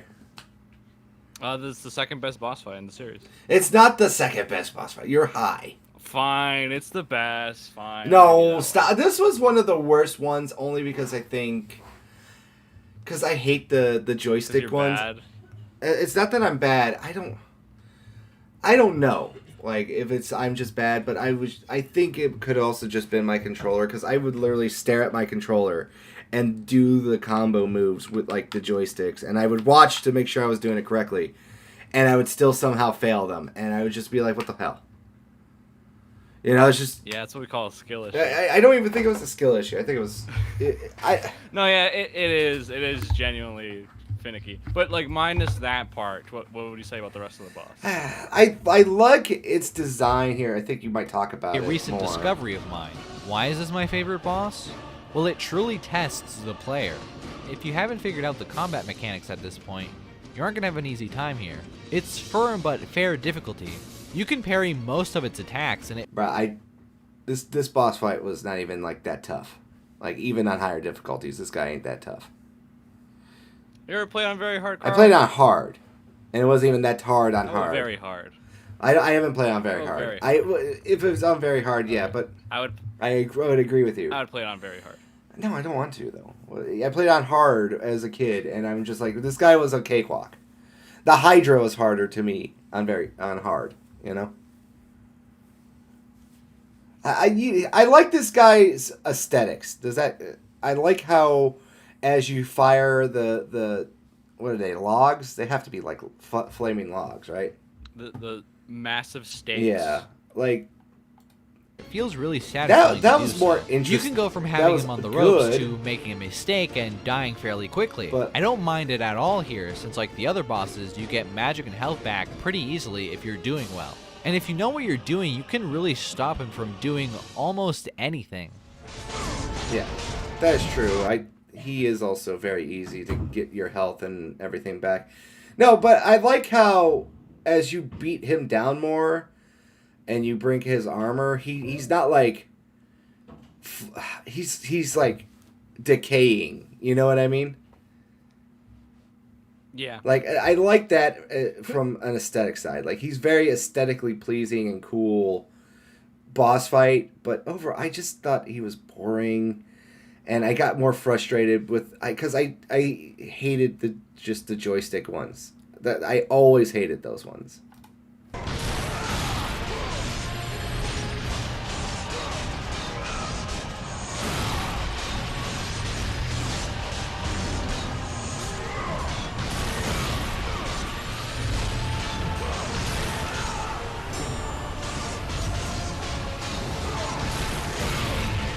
Bro, that could have been a bullying boss video that people like to upload. It's an idea that stems from the last boss, but gets brought to the next level here. Instead of just stunning him as long as the combo is going, you can totally make him your bitch. It's not perfect though. You have to deal with these inconsistent stick rotations. Not that big of a deal since failing them doesn't mean instant death, but it does get annoying. You'll have an easier time if you don't let go of the stick between rotations, which seems backwards. There's also these attacks that I'm not sure how you're supposed to avoid. So you are correct about that. If you just constantly keep like the loops going, it is a lot easier. I did notice that myself, but even still. So you were playing on PS2 controller. I was playing on PS3 controller as well. So I wonder if there was maybe a little bit of an input lag too as well. Yeah, I don't know if there is much of a difference. I haven't played the PS2 or PS3 version in a long time, so it might just be worse on the PS3. Yeah, that could also be too, because I think as a kid, it was a lot easier for me to do that, but when I played it again as an adult, I'm like, why am I always failing these?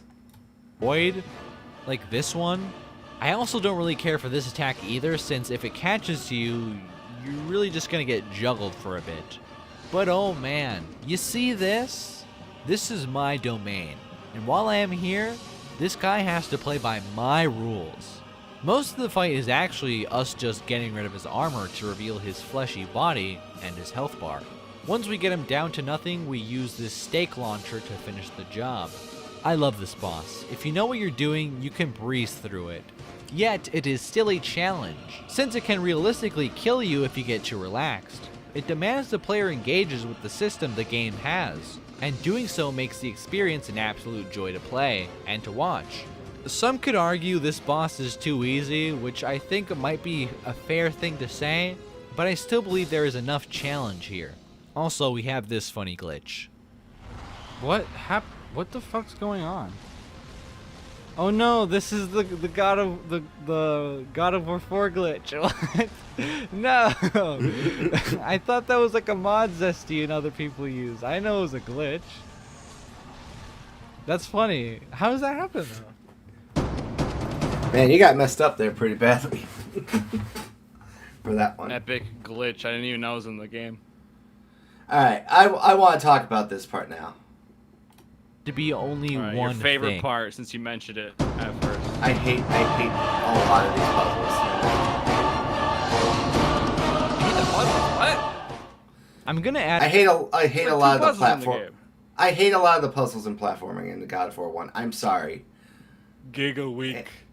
It's not Giga Weak. They're just really Somebody- badly done. Somebody inject this man with some testosterone. He needs it. I don't need an injection. It's just the truth.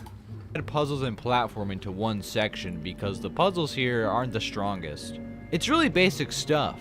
Turn this thing, shoot the wall, pull this lever, push the block before you Fuck this level. For real, though. It's so easy. It's so easy. You just gotta hold down the thing all the way before you let go, and it's free. Look, It's the freest thing ever. the only thing that sucks is if you accidentally clip something. And for some reason, I would always just magically hit something. Or there was one time the game actually glitched, and it was supposed to go down this wall. I had like a clear shot. I turn this, And it would- shoot the door. it just, like, this is stopped probably the most memorable After a full one right power here. kick. And I was It's so fine. mad. There is a delicate balance when it comes to implementing puzzles into action games. Too hard, the player gets stuck and complains. Too easy, the player gets bored and complains.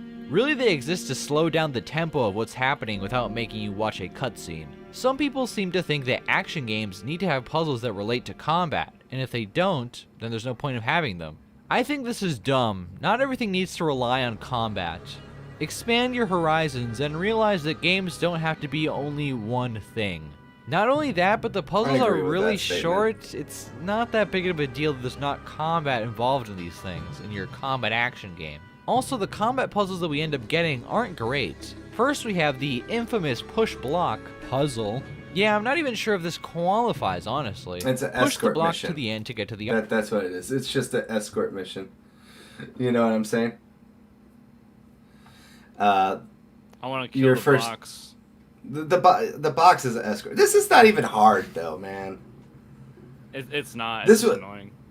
It's only annoying like one time, you know? But I never had an issue with this one. I know a lot of people bitch about this one that you're talking about, but I always thought it's not that big of a deal. And people, well, I guess because it's at the very beginning of the game, like everybody's experienced it, so I guess that's why it gets talked about as much. right. I just think that there's much more annoying ones later on. archers. Don't let the archers break the box. It's not a bad idea, but it's pretty strange that it's at the beginning, because we really don't see anything like this throughout the rest of the game. Intros usually should be used to introduce the players to the general mechanics of a game. It does that well for combat, but here it just feels like a misstep and kind of random. I guess you could say that this is I don't necessarily agree with you on that one. It's getting the players ready to learn how to do the kick mechanics and all that stuff later on too. Yeah, but when at what other point do they have to do that while being like dealing with enemies? It's not even just enemies. I think it's just like learning how to move stuff under pressure. Because like the one that you showed with the spike room, it's not so much that you're fighting enemies. You're also feeling the pressure of time. And this one, like if you know what you're doing, it's just like kick, dodge, roll, kick, dodge, roll. It's so easy to get this box through. And even like on higher difficulties, like the archers are a little bit faster what they shoot, but it just means you just gotta kick and roll, you know? It does feel like this one is annoying to people for some reason, because I think they don't know how to just motor through this part. That's just my personal opinion.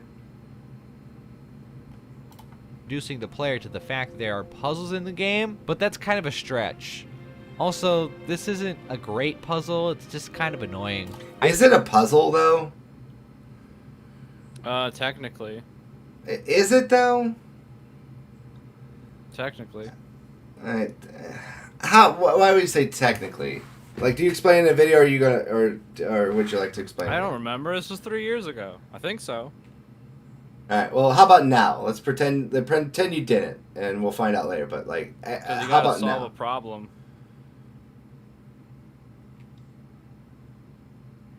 You hear me? I guess I can't really argue that one, to be honest with you. Yeah. And I that's feel why I like said puzzle in quotes.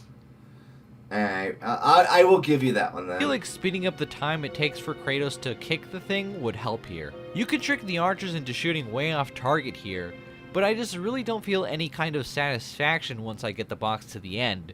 It's more like, hurry up and get up there before the archers manage to break the thing. We also have this section that I absolutely hate, but I also kind of like.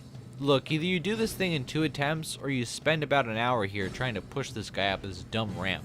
You gotta act fast. Medusa's gaze is good for that here. The spawns seem to be timed here, so killing one won't immediately spawn the other. There is a degree of strategy to this, but there's also a degree of luck involved. Success is heavily dependent on how fast they end up attacking you. If you have a bad start, save yourself the trouble and reset. Confession time. I ended up recording this part twice for the Let's Play. The first time I ended up taking about an hour and just got nowhere. Also, it's really sad to see that Kratos is a misandrist. I'm guessing that's why Santa Monica haven't ported the game to the PS5, because they're more socially conscious now. Did you pause the video while you looked up what misandrist meant, or are you doing so while we're still playing here? Platforming is probably the worst aspect of the game. Yes, Most I people's do. complaints about this game usually stems mean? from this. The beam balancing isn't really... I don't know the exact Understand. definition. I don't So know you the don't exact. know. Wait, hold on. hold on. I don't know the I know exact what it definition. means, but I don't know know what- it means. I don't know the exact definition, but I know it's like it's like a female sexist, basically, right?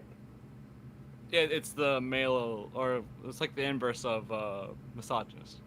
Yeah, that's what I mean. It's a female version of a sexist. You know, Well, it doesn't have there's to like be the female. There could be male misandrists.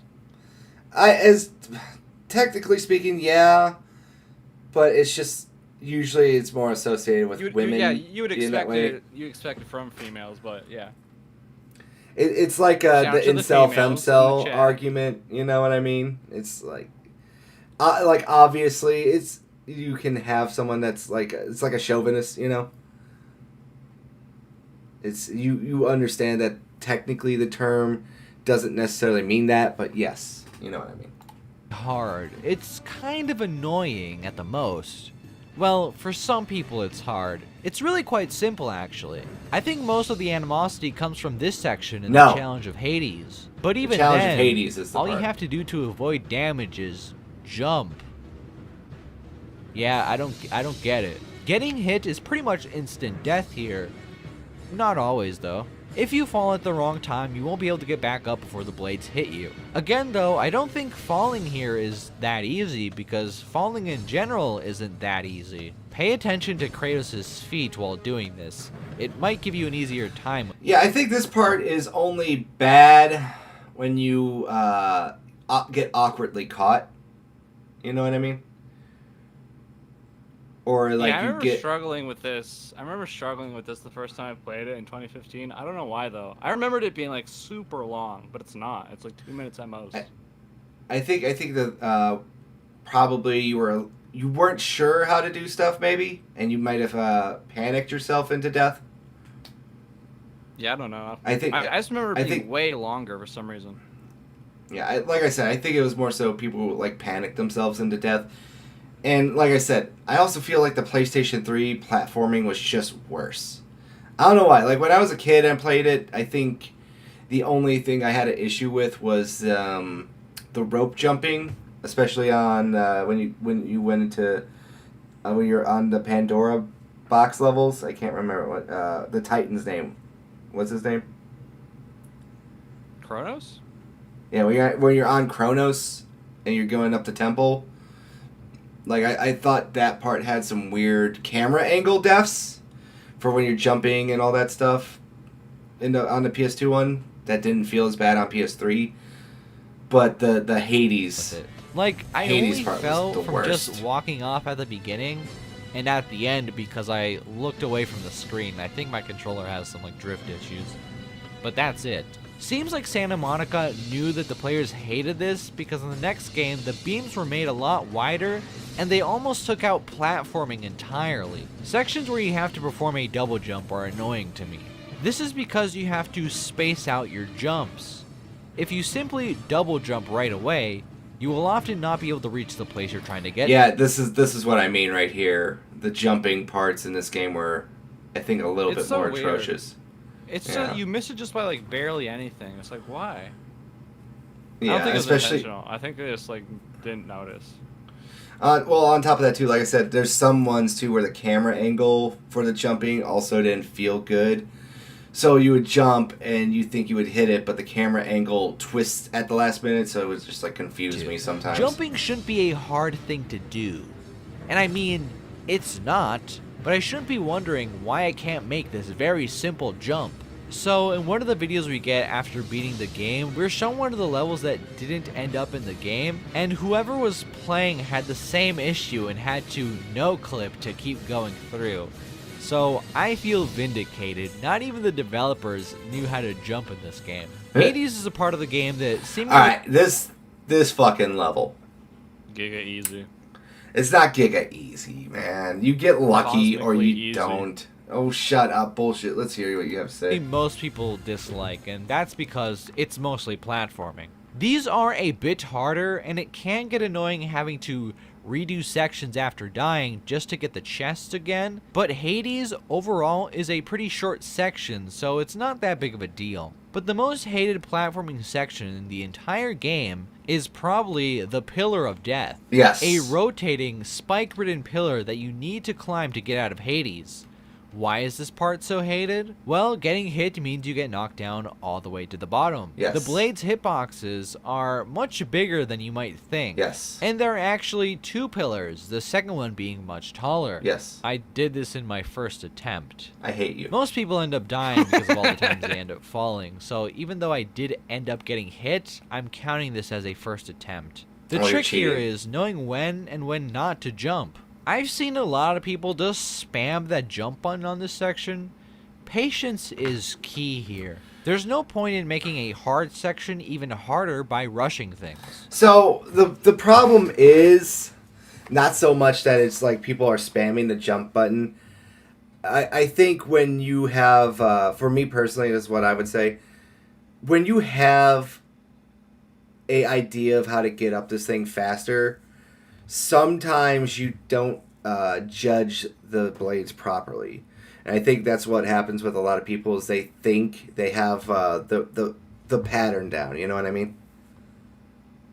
I don't remember if I mentioned it in this video because I don't think I like even thought about it before I made it. But I think in the PS3 version, it's technically cropped a little bit at the top and bottom, so you actually see less of the tower than you would see in the PS2 version. So maybe that's why I had such an easy time with it. So I could just like see more of what was up ahead. So I never like jump into the blades not knowing they were there. Yeah, I think for me, like the reason I had an issue with this so much was once you kind of get to a certain point in the tower, you have to like you kind of figure it like it's like four sections, right? If I recall correctly, I don't remember. I think it's like 4 sections. Let's see if you. I wouldn't say I like this section, but I do like the fact that it exists. It makes sense that the climb out of Hades would be hard. Nice integration of gameplay and story. Speaking of which... Alright, but yeah. Yeah. So for me, the biggest issue I had with this was just like when you're going up the tower. So the first one's easy, the second one's easy, the third one is when it rotates the other way, and that's fine. But it's like a diagonal line, all right?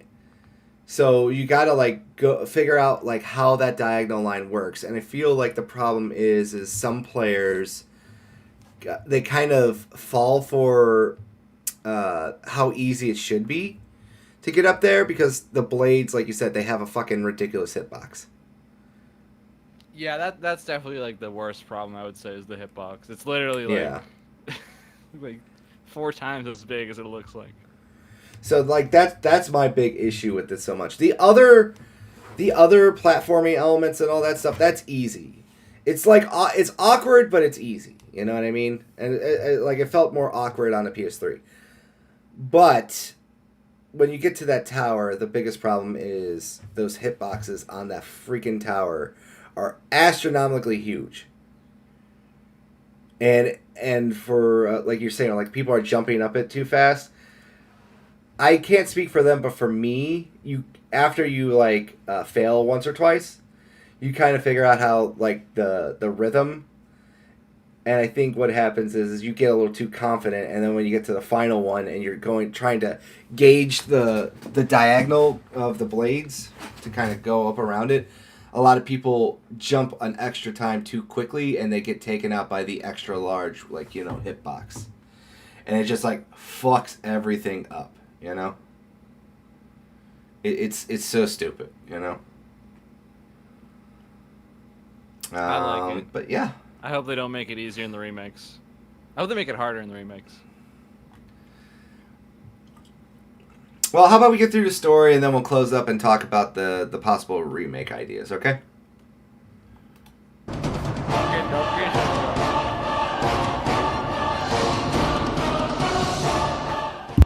I'm going to be presenting the story the same way it's presented to us, in nonlinear fashion. I'll get into why later, but I'm also going to be analyzing the story in the original context in which it was released, which is to say, in 2005. Meaning that games that take place chronologically before this one will not be taken into consideration because they quite literally have not happened yet. I'll be talking how those games changed this one's context once I cover those games. For the time being, we're sticking to the OG. The reason why I'm doing this, and the reason why I think other people should do this with all kind of media analysis, is because we can truly understand the writer's intentions when they are writing this piece of work. Things change over time in this franchise, and too often people just accept the new changes as always being there, and they never really stop to think how those changes retroactively make things in the previous games not make as much sense or conflict with the original intention of those games. A perfect example is the Metal Gear series. Metal Gear's ongoing conflict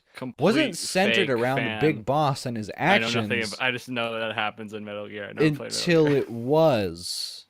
And then made to be that way retroactively. These were not reveals that things were always this way, we just didn't know about it. Things were made to be one way, and then they changed it. Going back to this franchise, Kronos was the last Titan at one point, and then he wasn't.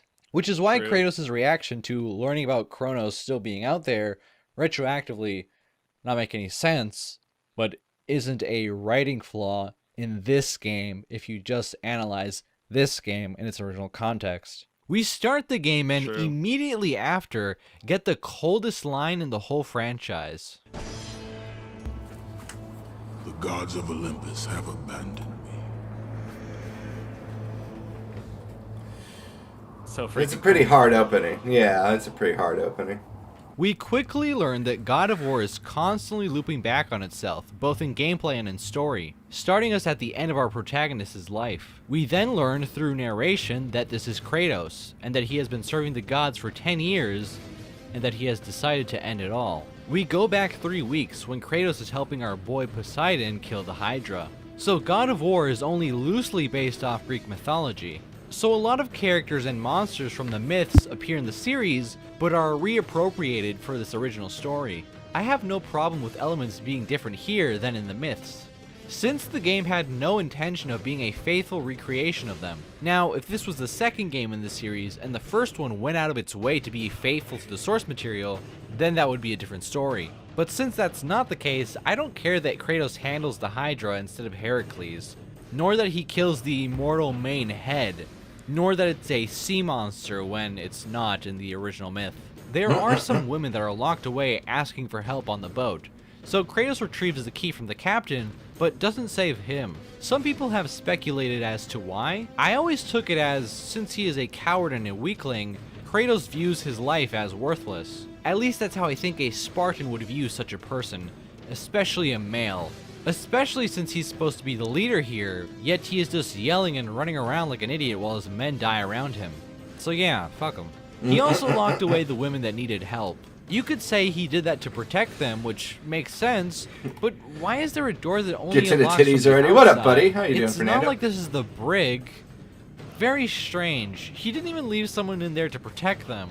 Turns out Kratos has been serving the gods for 10 years now, and he does so because he has some troubled past that haunts his every waking moment. He frustratingly asks Athena when he will be set free, since he is in the service of the gods specifically so they can help him calm his mind. Athena! 10 years, Athena. I have faithfully served the gods for 10 years. When will you relieve me of these nightmares?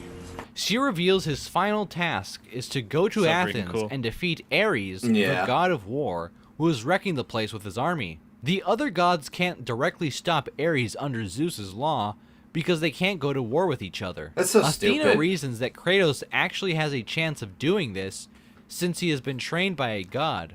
We then get the most sneaky shit the gods ever pull on our boy. And if I am able to do this, to kill a god, then the visions, they will end? Complete this final task, and the past that consumes you will be forgiven. Have faith, Kratos. The gods do not forget those who come to their aid. We'll get to that at the end. After the gals try to help us forget our past, Yeah! we get to Athens, and it's in a dire state. The first two people we meet die right in front of us, and same with the next two. Things are so messed up that even Medusa herself is here. I'm not sure if Ares brought her here to use the other Gorgons in his invasion, or if Aphrodite did so that Kratos could kill her. Doesn't really matter because she's dead now. After making our way downtown, we run into the Oracle of Athens, or at least a magical hologram of her. She says she I can love help us on the our Kratos quest. head sensor. We then see the man I do. himself, That's and it's pretty revealed good that editing Kratos there. I'll and give you that Ares much. have some history.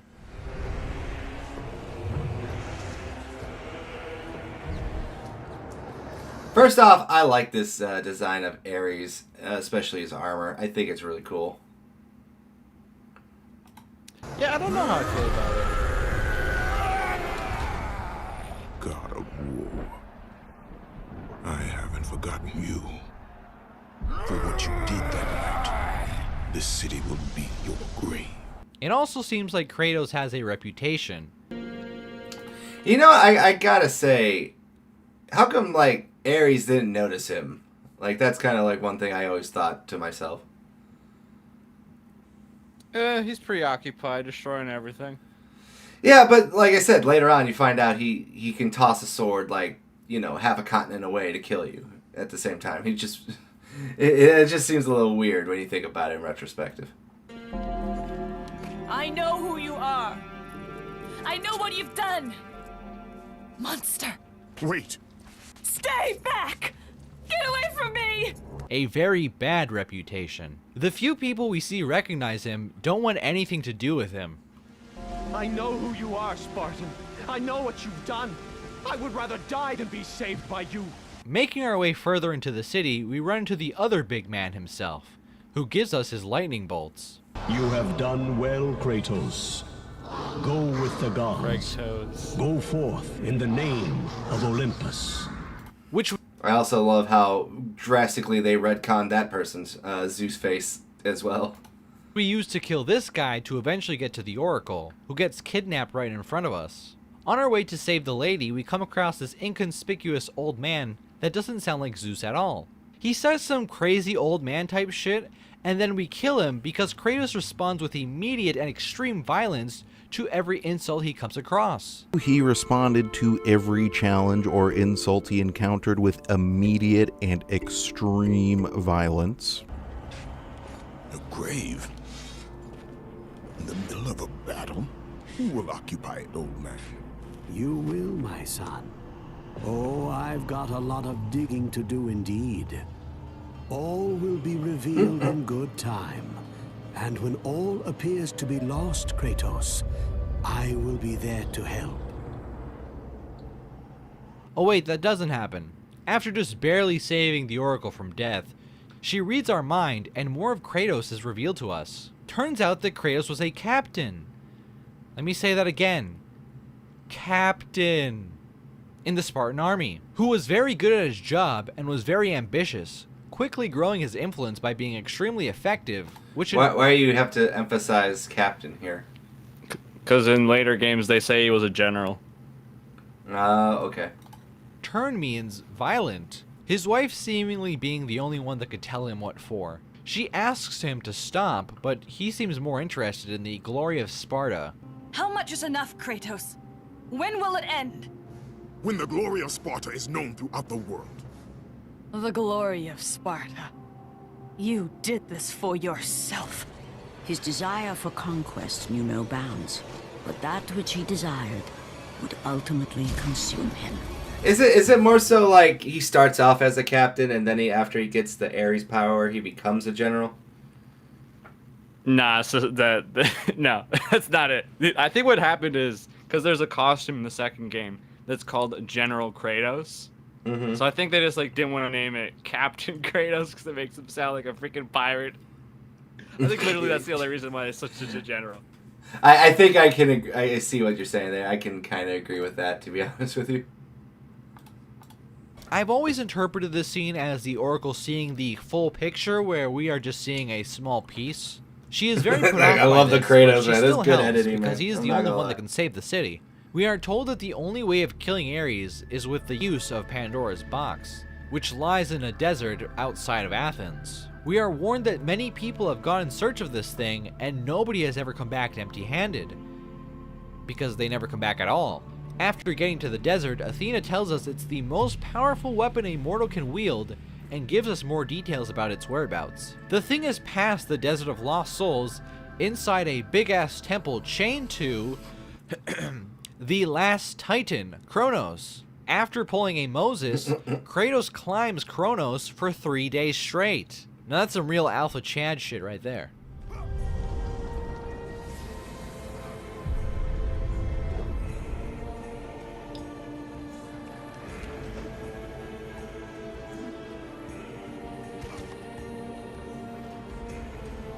I will say this, I always thought it was weird that Kratos also never needs to eat or drink, but he's still technically immortal. We talk to the Yeah. person in charge of letting people in the temple. The manual says that he was the first to attempt to retrieve the box, and that the gods punished him for his failure by making him both the gatekeeper and the body burner. He tells us that the gods placed the box inside the temple to stop any mortal from being able to reach it. He straight up tells us that we were going to fail, but then he lets us in anyways. After fighting some enemies, we see this book in the entrance that reads, "This temple was erected in the honor and at the command of the mighty Lord Zeus. Only the bravest hero shall solve its puzzles and survive its danger." Can I point something out here? How the hell do these other people manage to get to this temple? Kronos was taking a dump, so he took off the temple so it was closer to the ground. No, yeah, it is kind of like, how do they get there? That is weird. Yeah, because there's a that's lot what of people. Yeah, they're lot of people constantly show up. dropping bodies and everything here, and I just remember playing this game. It's like it was such a haul for Kratos to get here, but it just seems like for everyone else, it's just like that they just magically always find a way to get there. Is They it must just be because? teleporting in? They're TPing and cheating. Yeah, because how these guys are like grabbing onto Kronos and just all that other stuff. But I also, like I said, you could be like, well, it was like times of peace. That's why. One man will retrieve ultimate power. All others shall meet their doom. Pathos Verdes III, chief architect and loyal subject of the gods. There is a parallel story being told in the background once we reach the temple that is told primarily through these book entries. Although not nearly as developed, it is reminiscent of the Tales of the Black Freighter comic that runs parallel to the main story of Watchmen, but I'll dive deeper into it once we're done with the recap. Now, the story at this You ever read point takes Watchmen? a massive break, comparing this. I saw the movie. I never actually read it. Oh, come on, God. What do you mean you saw the movie? Get out of here. I saw the movie. You should read the comic. It's better. I know the comic is 100% better, but I only saw the movie. The movie isn't bad per se, but the comic is just like, okay, this is just better. All right, I got a better question for you. Have you ever played the Watchmen officially licensed video game? No, I never played that one. I heard Neither it's okay. have I want to get that. I saw it once in the wild, and I I think thought you were gonna say you did. no, that's the next thing to do. The next retrospectives, we both got to play that, and then we got to write a review for it. There you go. To Zelda again, this is similar to what happens in Ocarina after you get to the adult section of the game. The story greatly slows down. There will be a few bits and pieces here and there, but for the most part, it's all gameplay. This isn't inherently a bad thing. The nature of the way the story is being told means that it isn't heavily dependent on pacing the way other stories are. Our next bit of story tells us of when Kratos met his match at the hands of the barbarians, which completely decimated the Spartans. We see Kratos about to meet his end when he cries out to Ares. Ares! Destroy my enemies, and my life is yours. I like that. That's become a meme. Give me Dino Crisis, my life is yours. That desperate call for aid would come to haunt Kratos for all his days. By the gods. By the gods. What have I become? After a lot, and I mean a lot, of temple exploring and challenge beating, Kratos solves the grand puzzle that was the temple up to that point. We even get a shot of the body burner looking up at us. Now, yeah, so basically the parallel story you're going to touch on later, but right? Yeah. Yeah, but I touch on it later. I did like the whole like atmospheric telling of like the builder and how he's building this temple. It was pretty cool. Yeah, in the manual it says that he might still be alive, so when you find him dead at the end, it's kind of like it's supposed to be like a reveal. Mm-hmm.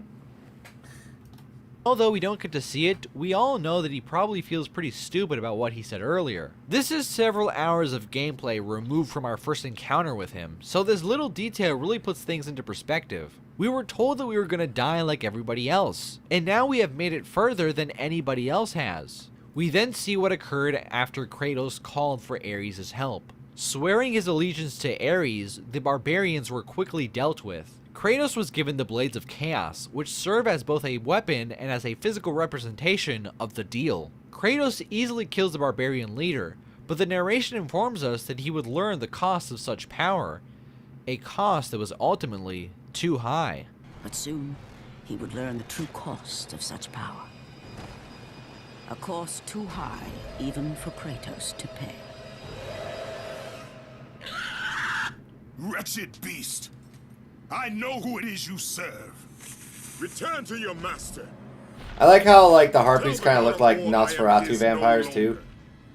Tell him Shout out Nos. While I walk I will wherever he may be. Pandora's box, and I will use it to see him tremble and fall before me.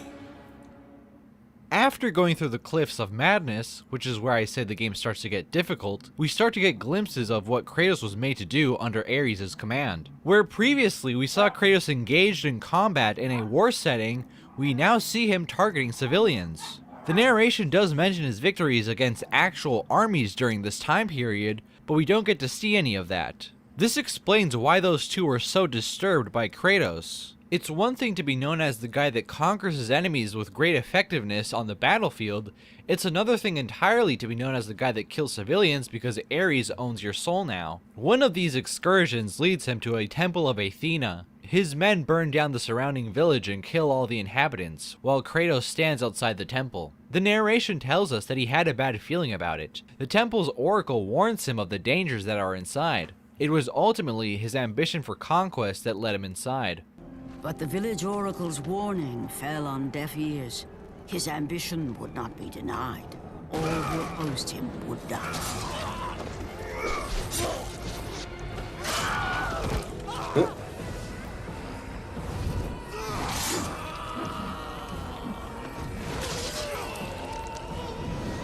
I like how they're just like running at him. I'm like, what are you guys planning to do? You know?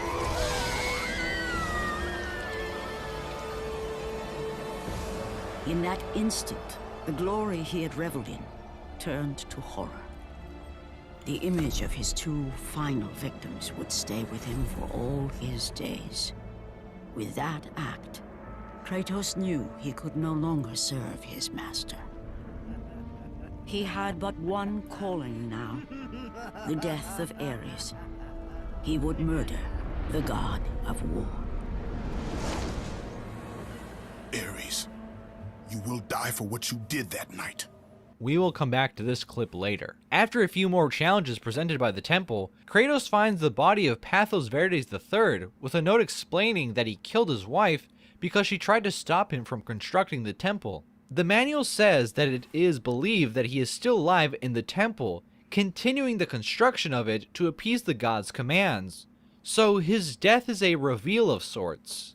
After going through the game's worst combat encounter, we get to our goal, Pandora's box. Athena astral projects to congratulate us. Like I mentioned before, God of War likes to loop back on itself, both in story and gameplay. Turns out that the box was right at the entrance.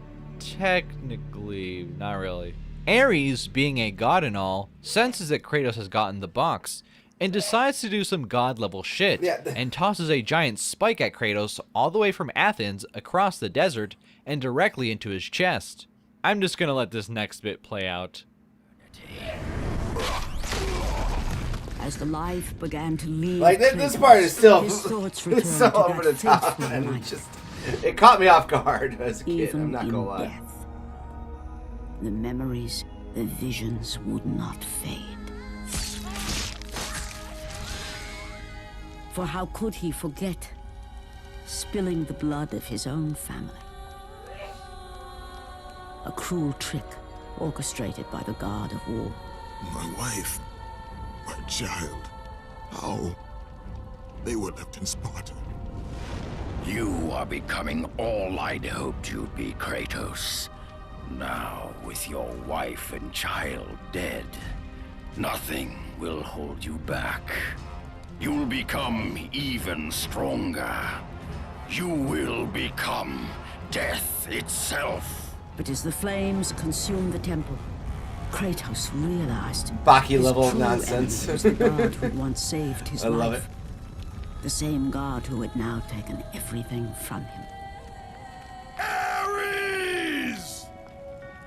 From this night forward, the mark of your terrible deed will be visible to all.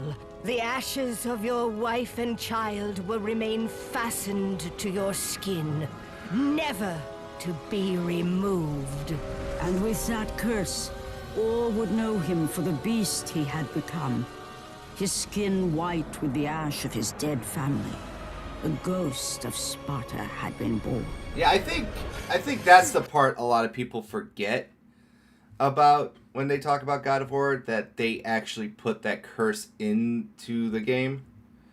I think a lot of people forget that it, like, assume that it was outside of the game lore. You know what I mean? Yeah.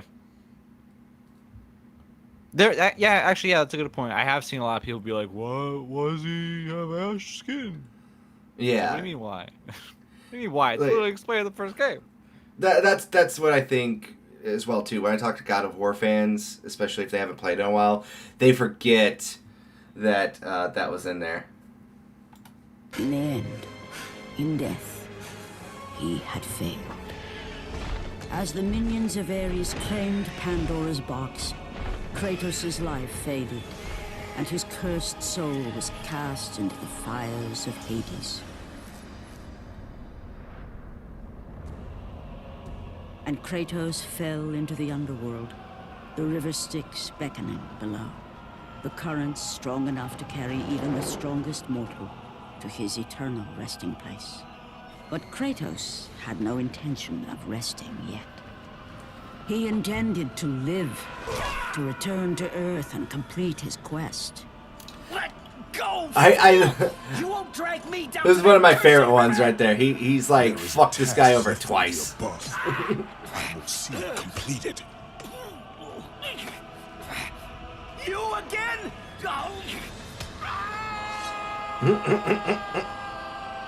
I always thought that part was funny, that he's like, man, that guy, he just keeps fucking that It's guy well over. known nowadays that Kratos killed his family, but it's actually a late game reveal here. This is why I decided to recap the story this way and not chronologically. It's why I despise those cutscene compilations or those story of videos that tell the story in chronological order, because it's specifically meant not to be told that way by design. Kratos is now in Hades, where we meet the boat captain again.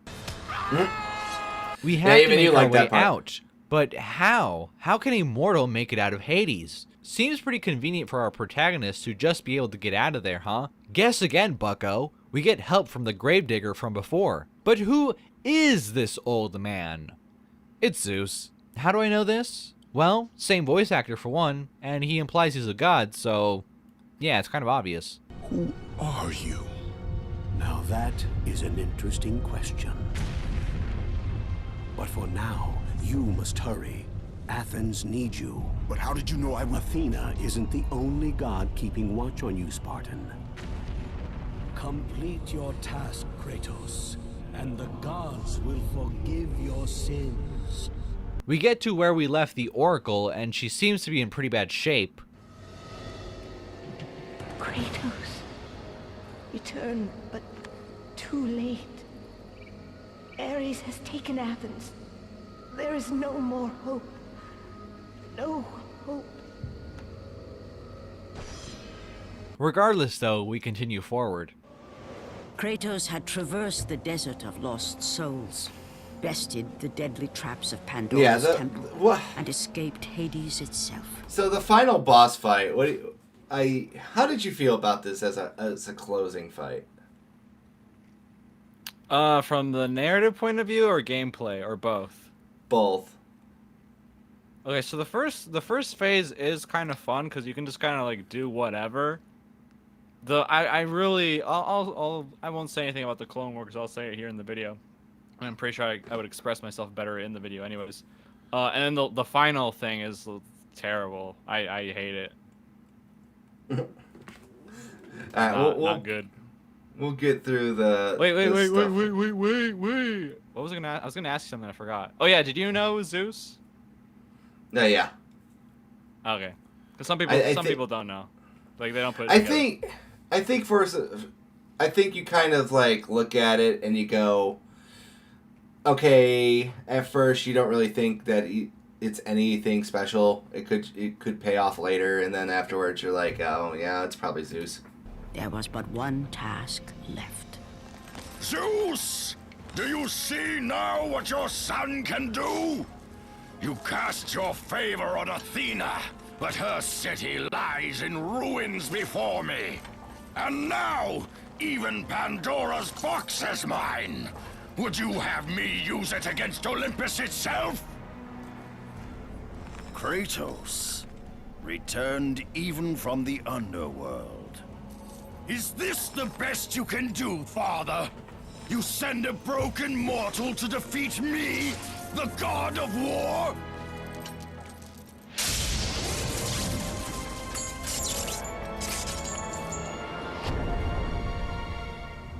After thousands of years, Pandora's box was finally opened. The power of the gods unleashed. I do think that's a funny animation of him going, oh! You are still just a mortal. Every bit as weak as the day you begged me to save your life. I am not the same man you found that day. The monster you've created has returned to kill you. I like how it becomes like a kaiju battle at the end. It's kind of funny. Is Kratos.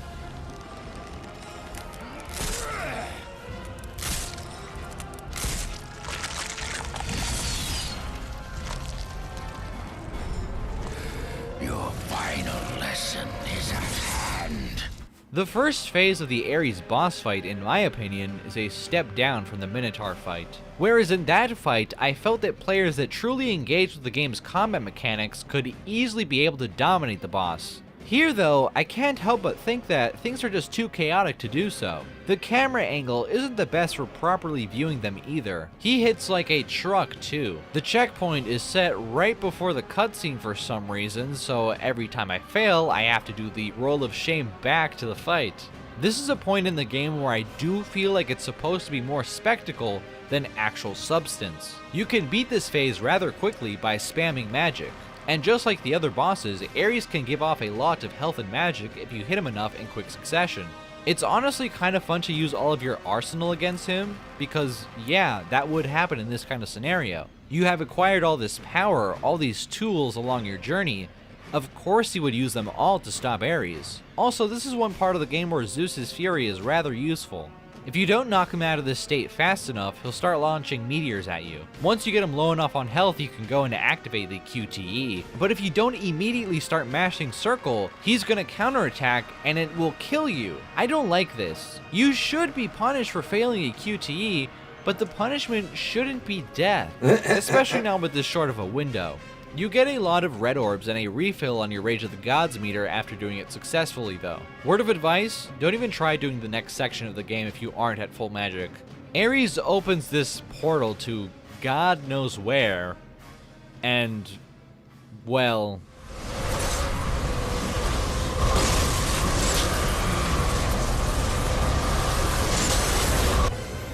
I have taught you many ways to kill a mortal, Kratos. Flesh that burns, bones that break. But to break a man's spirit is to truly destroy him. Do you recognize this place, Spartan? The location of your greatest failure? Perhaps there is a chance you can undo the deeds of the past. The nightmares that had haunted Kratos for the past 10 years had now taken form and substance. His past stood before him.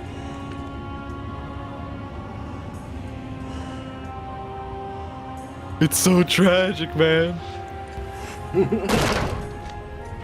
Kratos! What's happening? Where are we? By the gods, can this be real?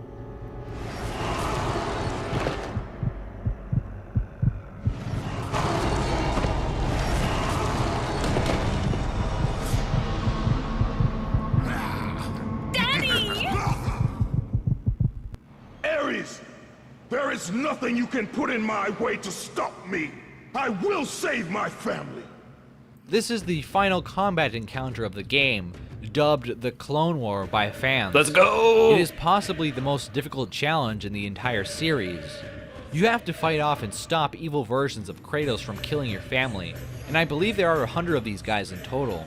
It starts off with you trying to keep them away from your family, but it will quickly devolve into you trying to kill them as fast as possible because they can spawn right in front of them. This is why starting the fight with a full bar of magic is so important. Army of Hades helps a lot here.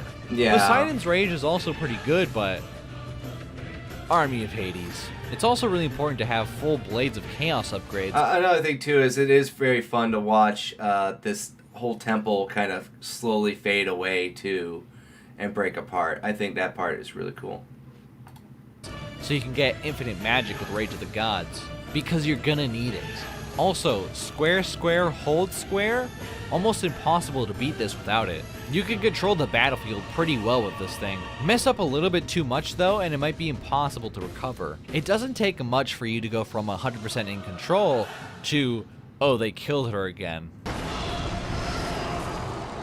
No. I couldn't stop them. They were too strong. Damn, he get Rodney King, bro. Now, once they start taking damage, you can press circle to hug them and give them some health back at the cost of your own. This also fills up your rage meter a bit, so if you can take advantage of that, then great. I never could though. The clones aren't too difficult to take out, but the ones that have the Blades of Artemis seem to be a bit more tanky. There's also the one that's in the back that's throwing at us what I assume to be Satan's Fury. You know, instead of Zeus's Fury, it's Satan's Fury, yeah. Smart. Which can sometimes hit the family. The island will get smaller at one point, so falling off is indeed a possibility, but not something that you really have to worry about that much. Getting grabbed is also a possibility, which is actually kind of good because throwing them off means that you have a chance of hitting other enemies. Oh, and if you didn't think this area was hard enough already, I'm pretty sure collisions don't really work here. With the exception of the grab throw thing. If it's your first time playing, you might be here for a long time. Even once you know what to do in theory, putting it into practice isn't that easy. Now, I could mention the fact that more advanced players manipulate the spawns of the Kratos in a way so they won't get overrun. Since there are specific Kratos that cause the spawning of multiple ones when killed, you're probably going to notice this for yourself if you fail and have to restart enough times, since there's a pretty obvious one at the beginning. I understand this is pretty much a mandatory method for completing this section if you're doing a challenge run, but for a vanilla run, I think you're doing yourself a disservice if you go about it in this way.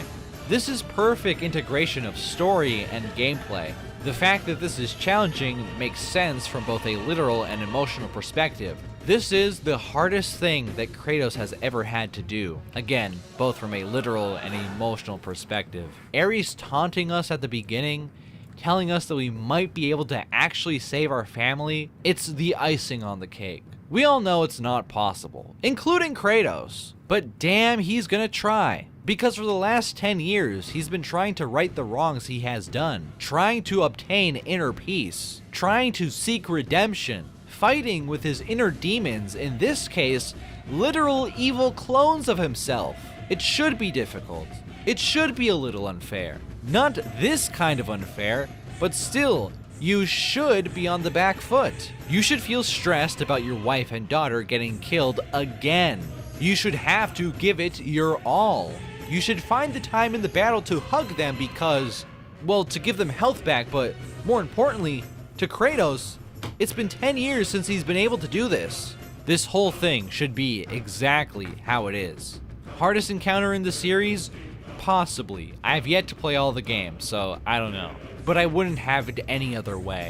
Okay, maybe I would fix the glitch that has him like grab you twice in a row, and it really just wastes my time. But other than that, it should stay the same. I say this as someone that took about 3 hours to beat on very hard. I would have beat it a lot sooner if I started with a full thing of magic, but you know, hindsight. This is my favorite part of the whole series. It's my favorite for being both the best story bit, while also being actual gameplay.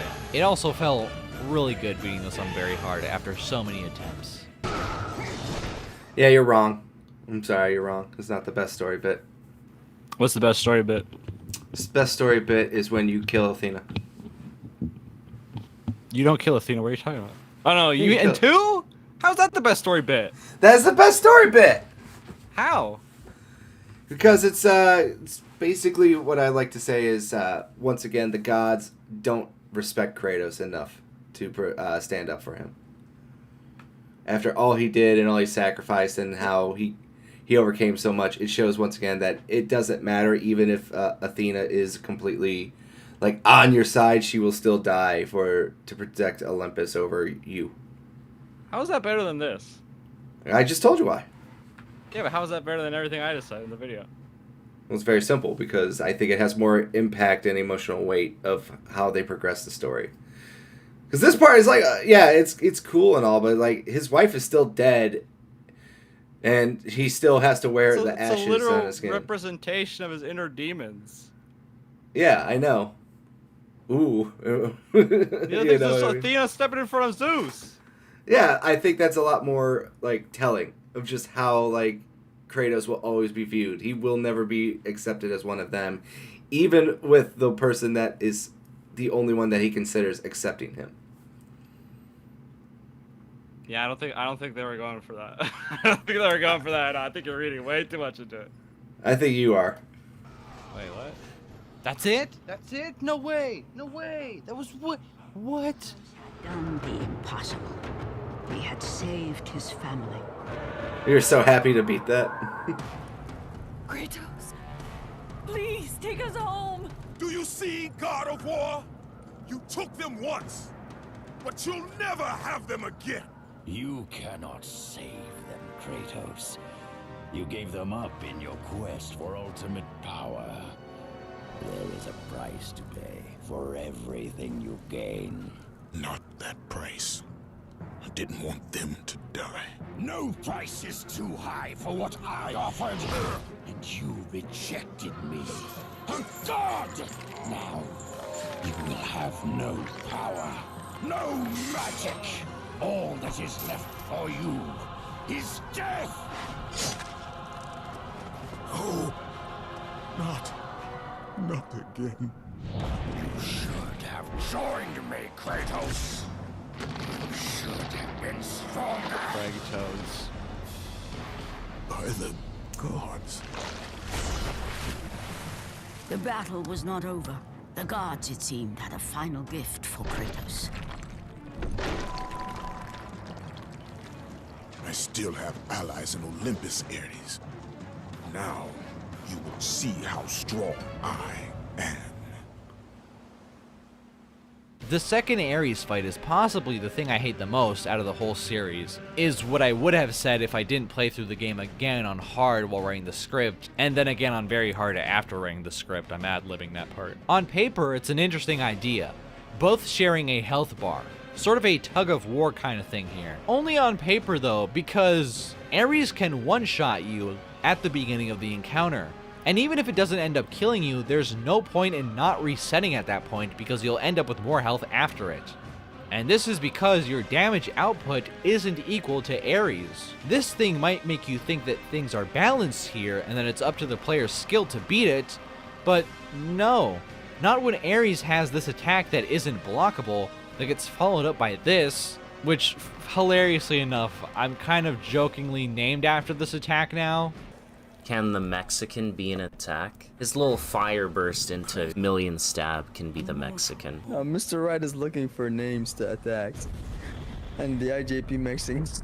Hit him with the Mexican real quick. The poof attack, yes, that can be the Mexican. He runs up, hits you with the Mexican twice, and you're dead. Imagine Ares hitting you with the Mexican. The hardest blicky. You don't. I don't get this reference that you're going on here, there, Mr. Frankie Frank. It's not a reference. Well, I don't get what this is from. That's what I'm saying. Like, what's that the backstory behind this? I mean, the clip is playing itself. This is from a stream. Yeah, but whose stream? I like. Doesn't matter. It says right there. What does that say right there? Read that real quick. Lucid Enigma. There you go. Who is that? I don't know. I was just watching the stream. I just happened to be there at the right time at the right place. Okay. Fair enough. I want to be the worst attack. You did really, really well. Especially against the Mexican right there at the end.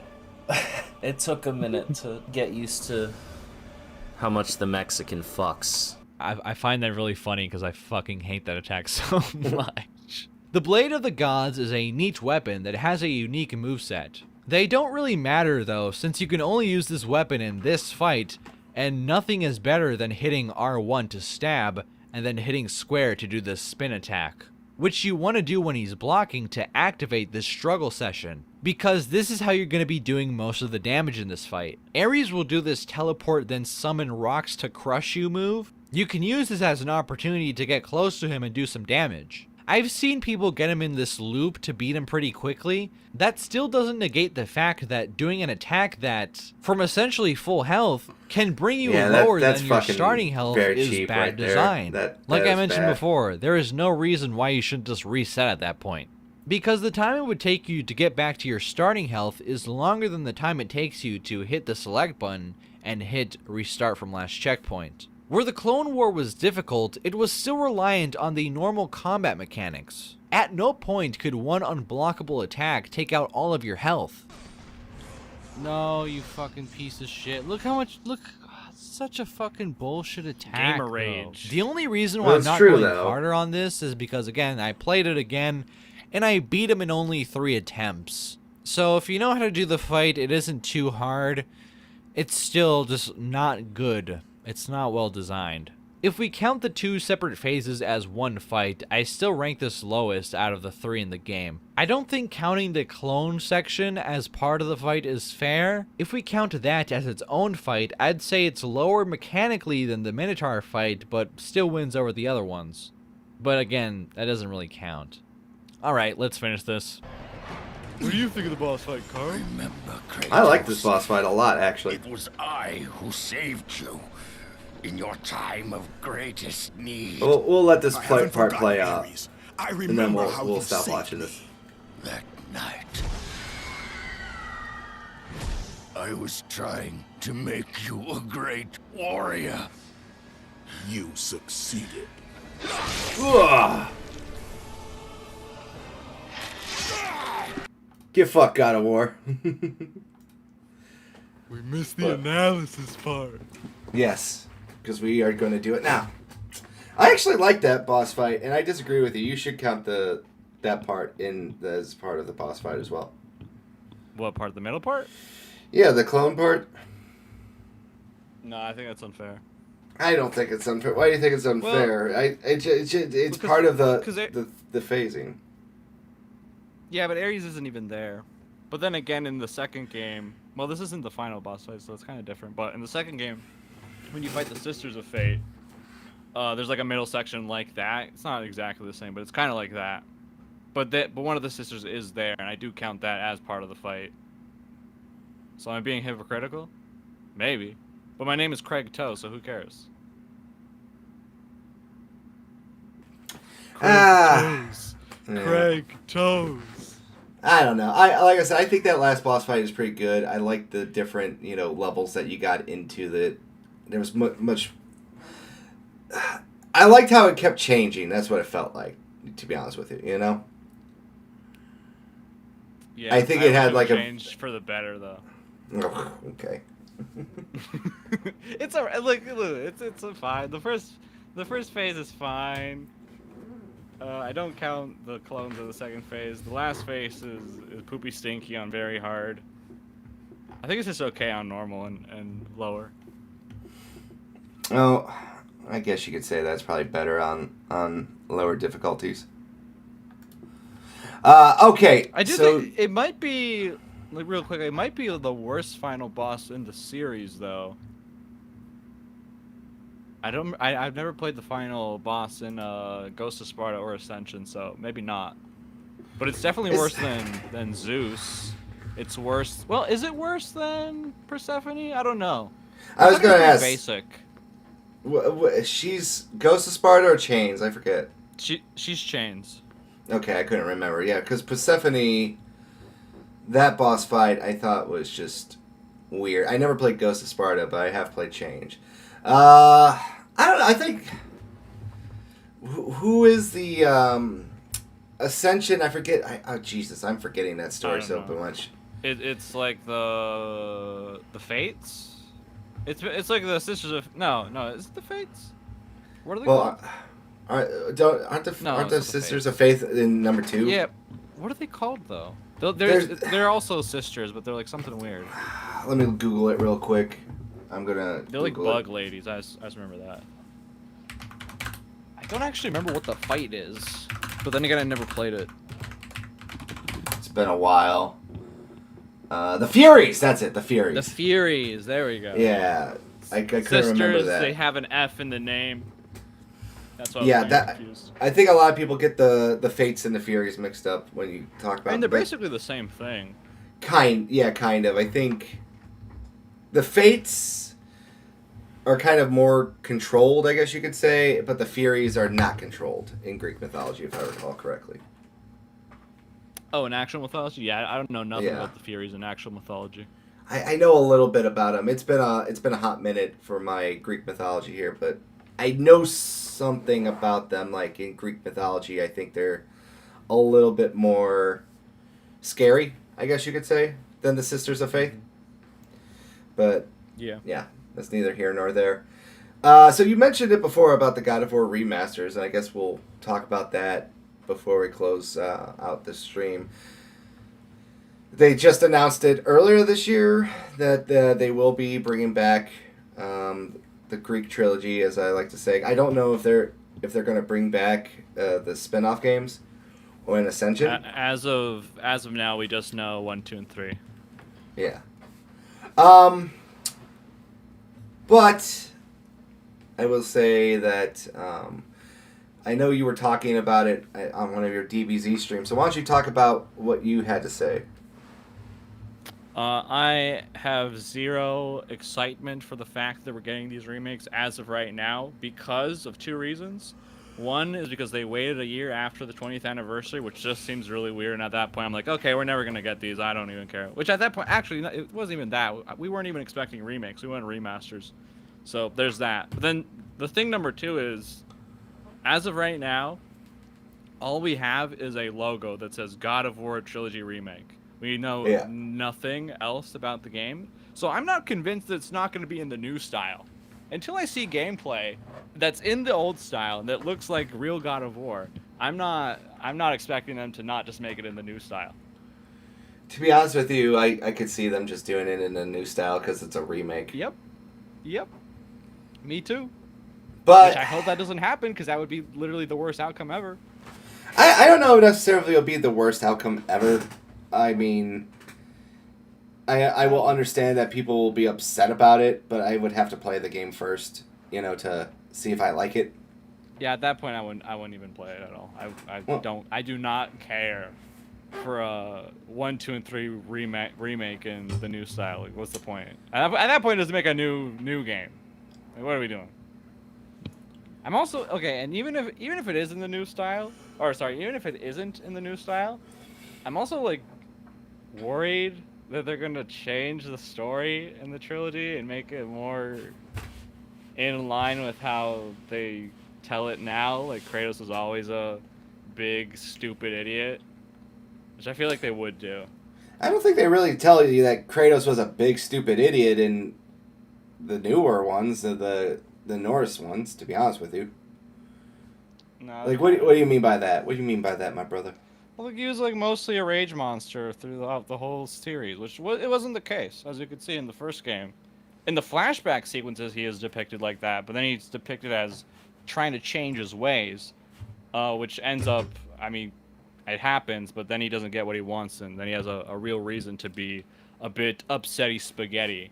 And then, the ending of the second game happens with Athena and all that, and he's like, you know what, I am going to be the worst person ever. And then he turns into the worst person ever. But I feel like everybody misremembers and thinks that he was always like that throughout the whole trilogy.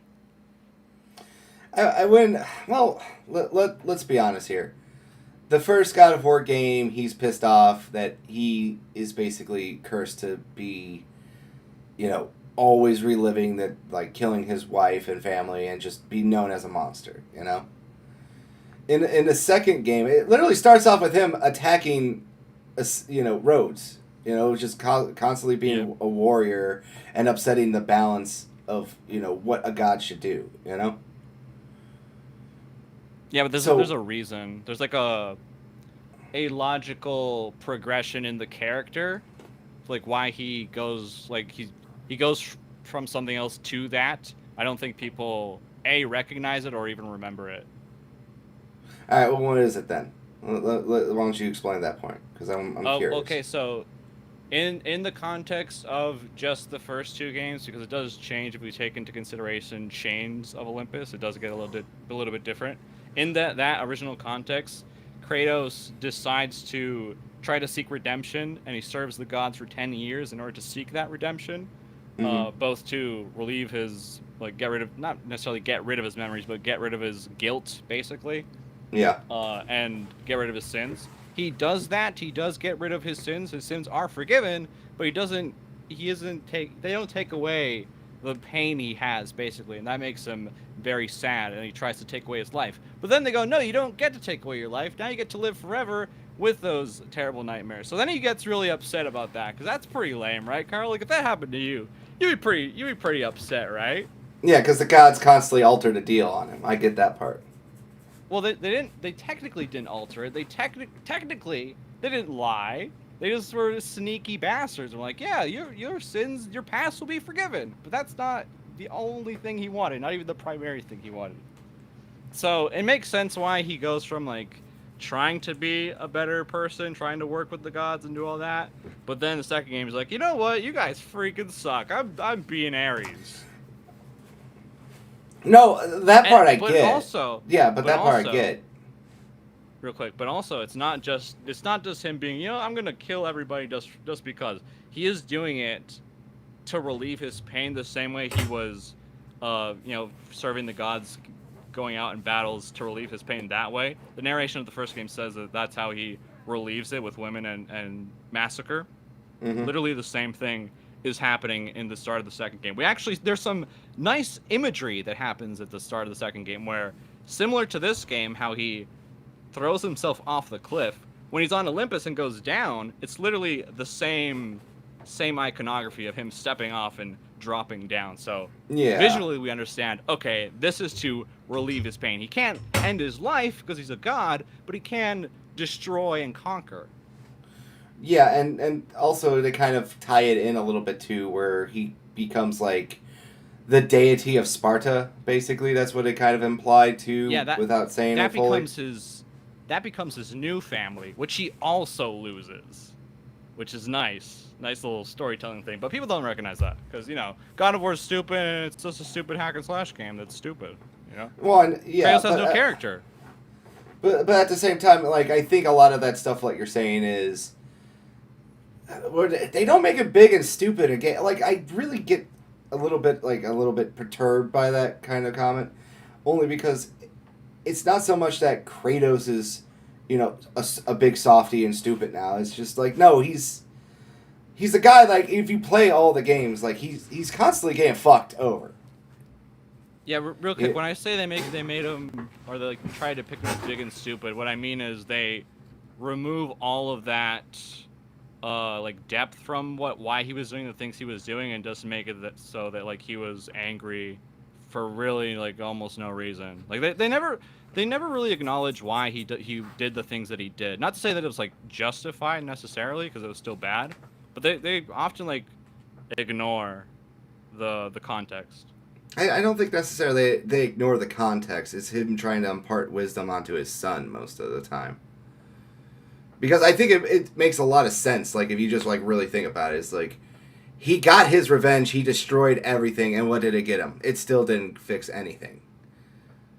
Like that seems to be the constant theme of even the first 3 God of War games. If you really think about it, it's just you get your revenge, you think you did everything right, and you still didn't win in the end. You still have the bad memories. You still have you still have your family's still dead.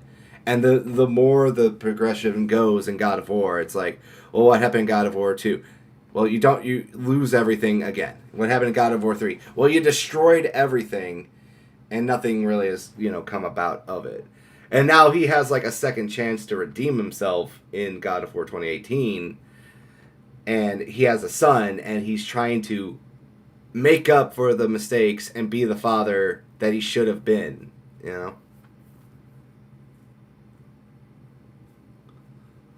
Yeah, and that's a logical progression of the character. I disagree with people that say that they made him too soft. I think it makes sense, character-wise. It's logical. It makes sense. Logically, it makes sense, and also, I think it's interesting and an interesting character direction for him. I don't agree with people that are no, he should be like he was before. It's no, he should change. Yeah, no, that's the part I think I have a problem with when I listen to people talk about it, especially with, as I like to say, the Mongoloid class that I have to constantly deal with. It's Shout just out to the Chinese. I'm not talking about the Chinese. More some of the Canadians up north that I had to deal with, I have issues with. Where it's just these... AC's in Japan. What are you talking about? I'm not talking about him. Or pop culture, if you're listening. But if you're not, then we are talking about you. But there's just, like I said, there's just these arguments that they basically say well, Kratos should just still be an unrepentant sinner who just fucks and sucks and tears and murders, and it's well, then I would kind of agree, or it's well, Kratos has no character then, Where it's just his whole thing is just to be a mindless destruction machine, and let's just completely disregard even the first 3 video games out there, let's just completely take away his character development and his story and everything, and then just hyper focus on the basics of why people keep saying God of War is great, the one mini sex game and blood. That's all that's all these people talk about. And it's it's clear they don't actually have, the ability to process a story and think about it, Now, I say it works in 2018, but Ragnarok, I think that story is, I don't even know what they were thinking, to be honest with you. I played a little bit of it only. I did watch people play it to see what the story was. I don't remember everything about it, but I do remember with his interactions with Freya does seem kind of forced. Like I No, didn't buy incredibly. that Kratos would sit there. Like I didn't buy that Kratos would tell her like, "Hey, don't tell me to basically be your monster because I'm not doing that for anybody ever again." Which makes sense character-wise. But then she responds Mhm. with, "No, but you should do that though because you owe me." It's like Yeah. I don't buy that Kratos wouldn't just like, "Okay, bye. I'm leaving then. We're not. This relationship is over." There is for me, the relationship between Kratos and Freya was not the issue, I would say. Because that one I could see kind of working. It was all the other stuff that had to do with Atreus and the Norse gods. I thought that stuff was very contrite, but this is neither here nor there. We're talking about, the other one. Let's just focus on this one. Let's get back on subject, because that's a whole different subject for a different day. That could be another 3-hour conversation. Yeah, no, But I'm getting restless in the chat right now. yeah. No, he hasn't said anything. He said something like 20 minutes ago. Yeah. But yeah, as I was saying, I lost my train of thought. I'm not worried about it yet. I'll wait and see. To be honest with you, I think they will just port all the God of War games before the remaster comes out to kind of build up hype for it if they do change stuff. I think I don't think they're doing that at all. I think they will. I just have a Why would feeling. you play the new one if you could play the old one? Because Sony likes to work with people to get hype going for stuff. I think that. Well, no, you can already play 3 on Yeah. there. So I think don't it's know. also. And look, I would okay. I could see them doing that if it is in the new style. And that's what I mean. If it is in a new style, you could take that as like a thing where they're just going to give you options. But at the same time, I kind of would like them to. Here's the thing.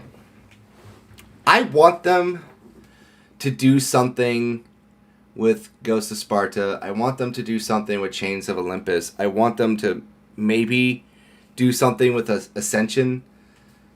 So, yeah, if they're going to remake it, do something with all of the God of War kind of games. Like, work the spin-offs in. Try to make the story make sense, kind of have it be connecting, I guess you could say, a little bit more smooth, I don't trust them enough for them to do that. Listen, I can't say anything because I don't want to spoil my own reviews. But when they try to do that, it always like, oh, the thing that used to make sense perfectly, its original context, now is stupid because if you think about it for more than 2 seconds, it doesn't make sense. But that's the thing. Either they completely retcon and get rid of like their side stories, or they put them in there and rework the story to make it a lot more seamless or even better. Yeah, I think they have. Okay. In a perfect world, I agree. In a perfect world, they would change Chains of Olympus' story to make it more in line with the original and make it even better. Because there's only like a few changes you need to make it like, oh wow, God of War 1 story is even better now with this additional context. I don't think they would do that, and if they did try to do that, I don't think they would do a good job. But if that were to happen, that'd be freaking awesome. I would buy them even if they were in the new style. But that's what I mean. It's just I want them to try to do something. Like, that's the part about a remake that they can do very well. I know. Right. I know there's a very strong contingent of people online who go like, "Oh, remakes are all terrible. They're all bad, terror bad," because reasons. I disagree with that. There's a lot of great remakes that have done, better and made the lore more positive and made it more sense. Obviously, one that we could kind of point to, Star Fox 64, is a perfect example of a remake that does everything better. I didn't play it, so I'll take your word for it. I love Star Fox 64. It's one of my favorite N64 games of all time. But, then we look at other games out there too, like Fire Red and Leaf Green. Probably the definitive way to play Pokemon Red and Green. Resident Evil 2 remake, I think, is a lot better than Resident Evil 2, original. But, that being said, God of War is, a very iconic franchise for obvious reasons. But if they're going to remake it, I just say fucking go full in.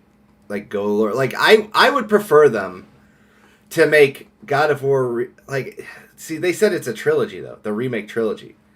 I would just say like fuck it, just redo the entire original God of War thing and start with Ascension and just redo Ascension, cuz I think Ascension is technically like a prequel, you know?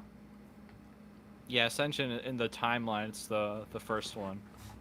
Yeah. I don't think they would do that with Ascension because, well, maybe they would, because I know when they were making Ascension, like most of the focus was on the multiplayer, and like the single Yeah. player was almost like tacked on. It was like kind of Mhm. like, oh, whatever. So maybe they could be like, let's try to flesh this out and make it good. Yeah.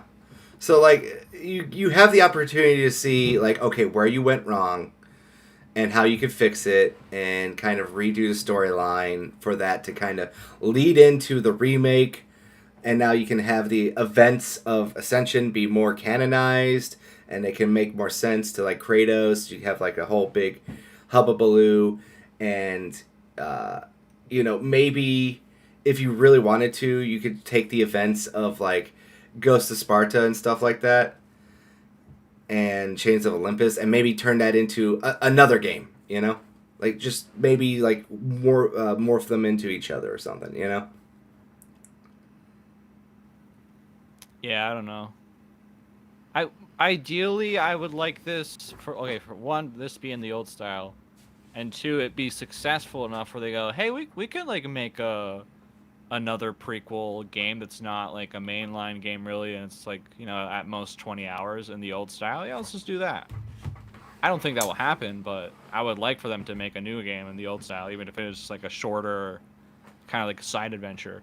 Kratos and Athena buddying it up in Athens or whatever. Well, like also, I guess I would say like maybe flush out that storyline a little bit more. Like the problem with like God of War, I would say is that there is not enough fleshing out of the stories. It's more inferenced in a lot of cutscenes.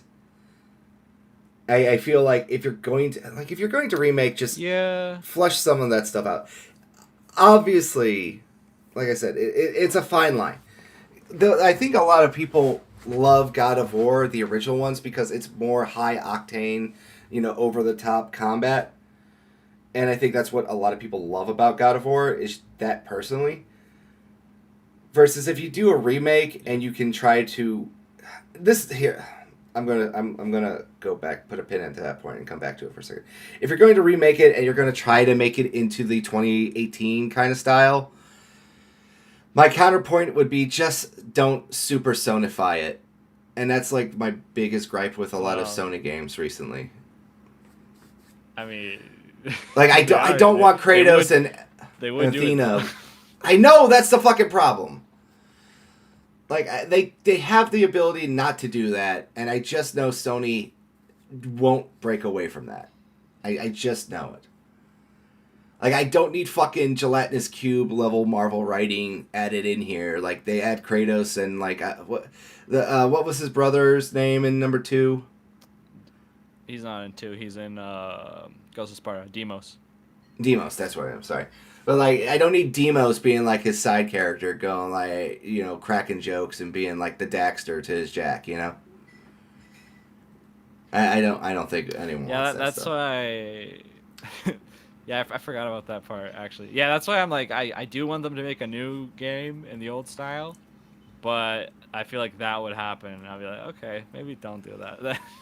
Yeah, I don't want to see that side with Athena where she's like, oh, Kratos. No. But they would like, do that. I don't know if they would do that. Let's be serious. Let's be 100% serious right now. Do you think there's any possibility where they wouldn't do that currently? Like current Sony?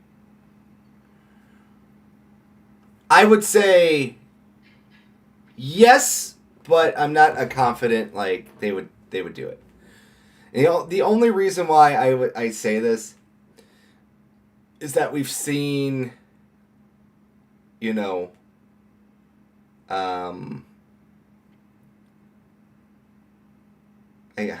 trying to think here. I think for their bigger IPs, they have a tendency to homogenize them for storytelling reasons, where they follow like almost the same story beats and stuff like that. But I feel like with other remakes and remasters and stuff that they have done, I think they stay more true to their own story, like their original ones, a lot better. Like that's what I'm trying to say here. Now, if this is like the future God of War one, I don't know.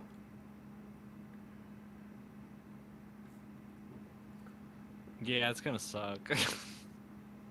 Yeah, it's. I hope it doesn't though. I hope they do a good job, please. I don't know. We'll have to figure it out. We'll see when we get more details. Obviously, first let's make it through Lao Fei first, and then we'll see where we go from there. Dude, I'm closing my eyes and waiting until it goes away. I ain't making through nothing. I don't even know when it's coming out. Nor do I want to know. It comes out next February. That's okay. That's pretty soon. Why in February? I think because they wanted to fuck over Fable. Oh no, they're waiting until February for to not so that the hype from GTA 6 goes away a little bit, which won't happen. Right. All right, fair enough. All right, let's end this stream. Thank you for coming on, buddy. I really do appreciate it. Links to his channel is in the description of this video. Would you like to plug what you recently did too, or any upcoming projects? Craig Toes. Sorry. It's fucking stupid. Yeah, the next video I'm gonna be making, I think, unless I change my mind, which might happen, is gonna be a big old stupid review on Chains of Olympus, like the one we watched today, but for Chains of Olympus, which is a significantly worse game than the first two. Okay. And for sure, Carl for likes sure. to eat feet. No, I don't. No No. barbecue sauce. Okay, he likes it with barbecue sauce. My bad. Alrighty. As for me, we'll be back next week. Have a good weekend, everyone. I got nothing else to really say. Keep an eye out for some new videos and some new live streams. And until the next time, everyone, peace out.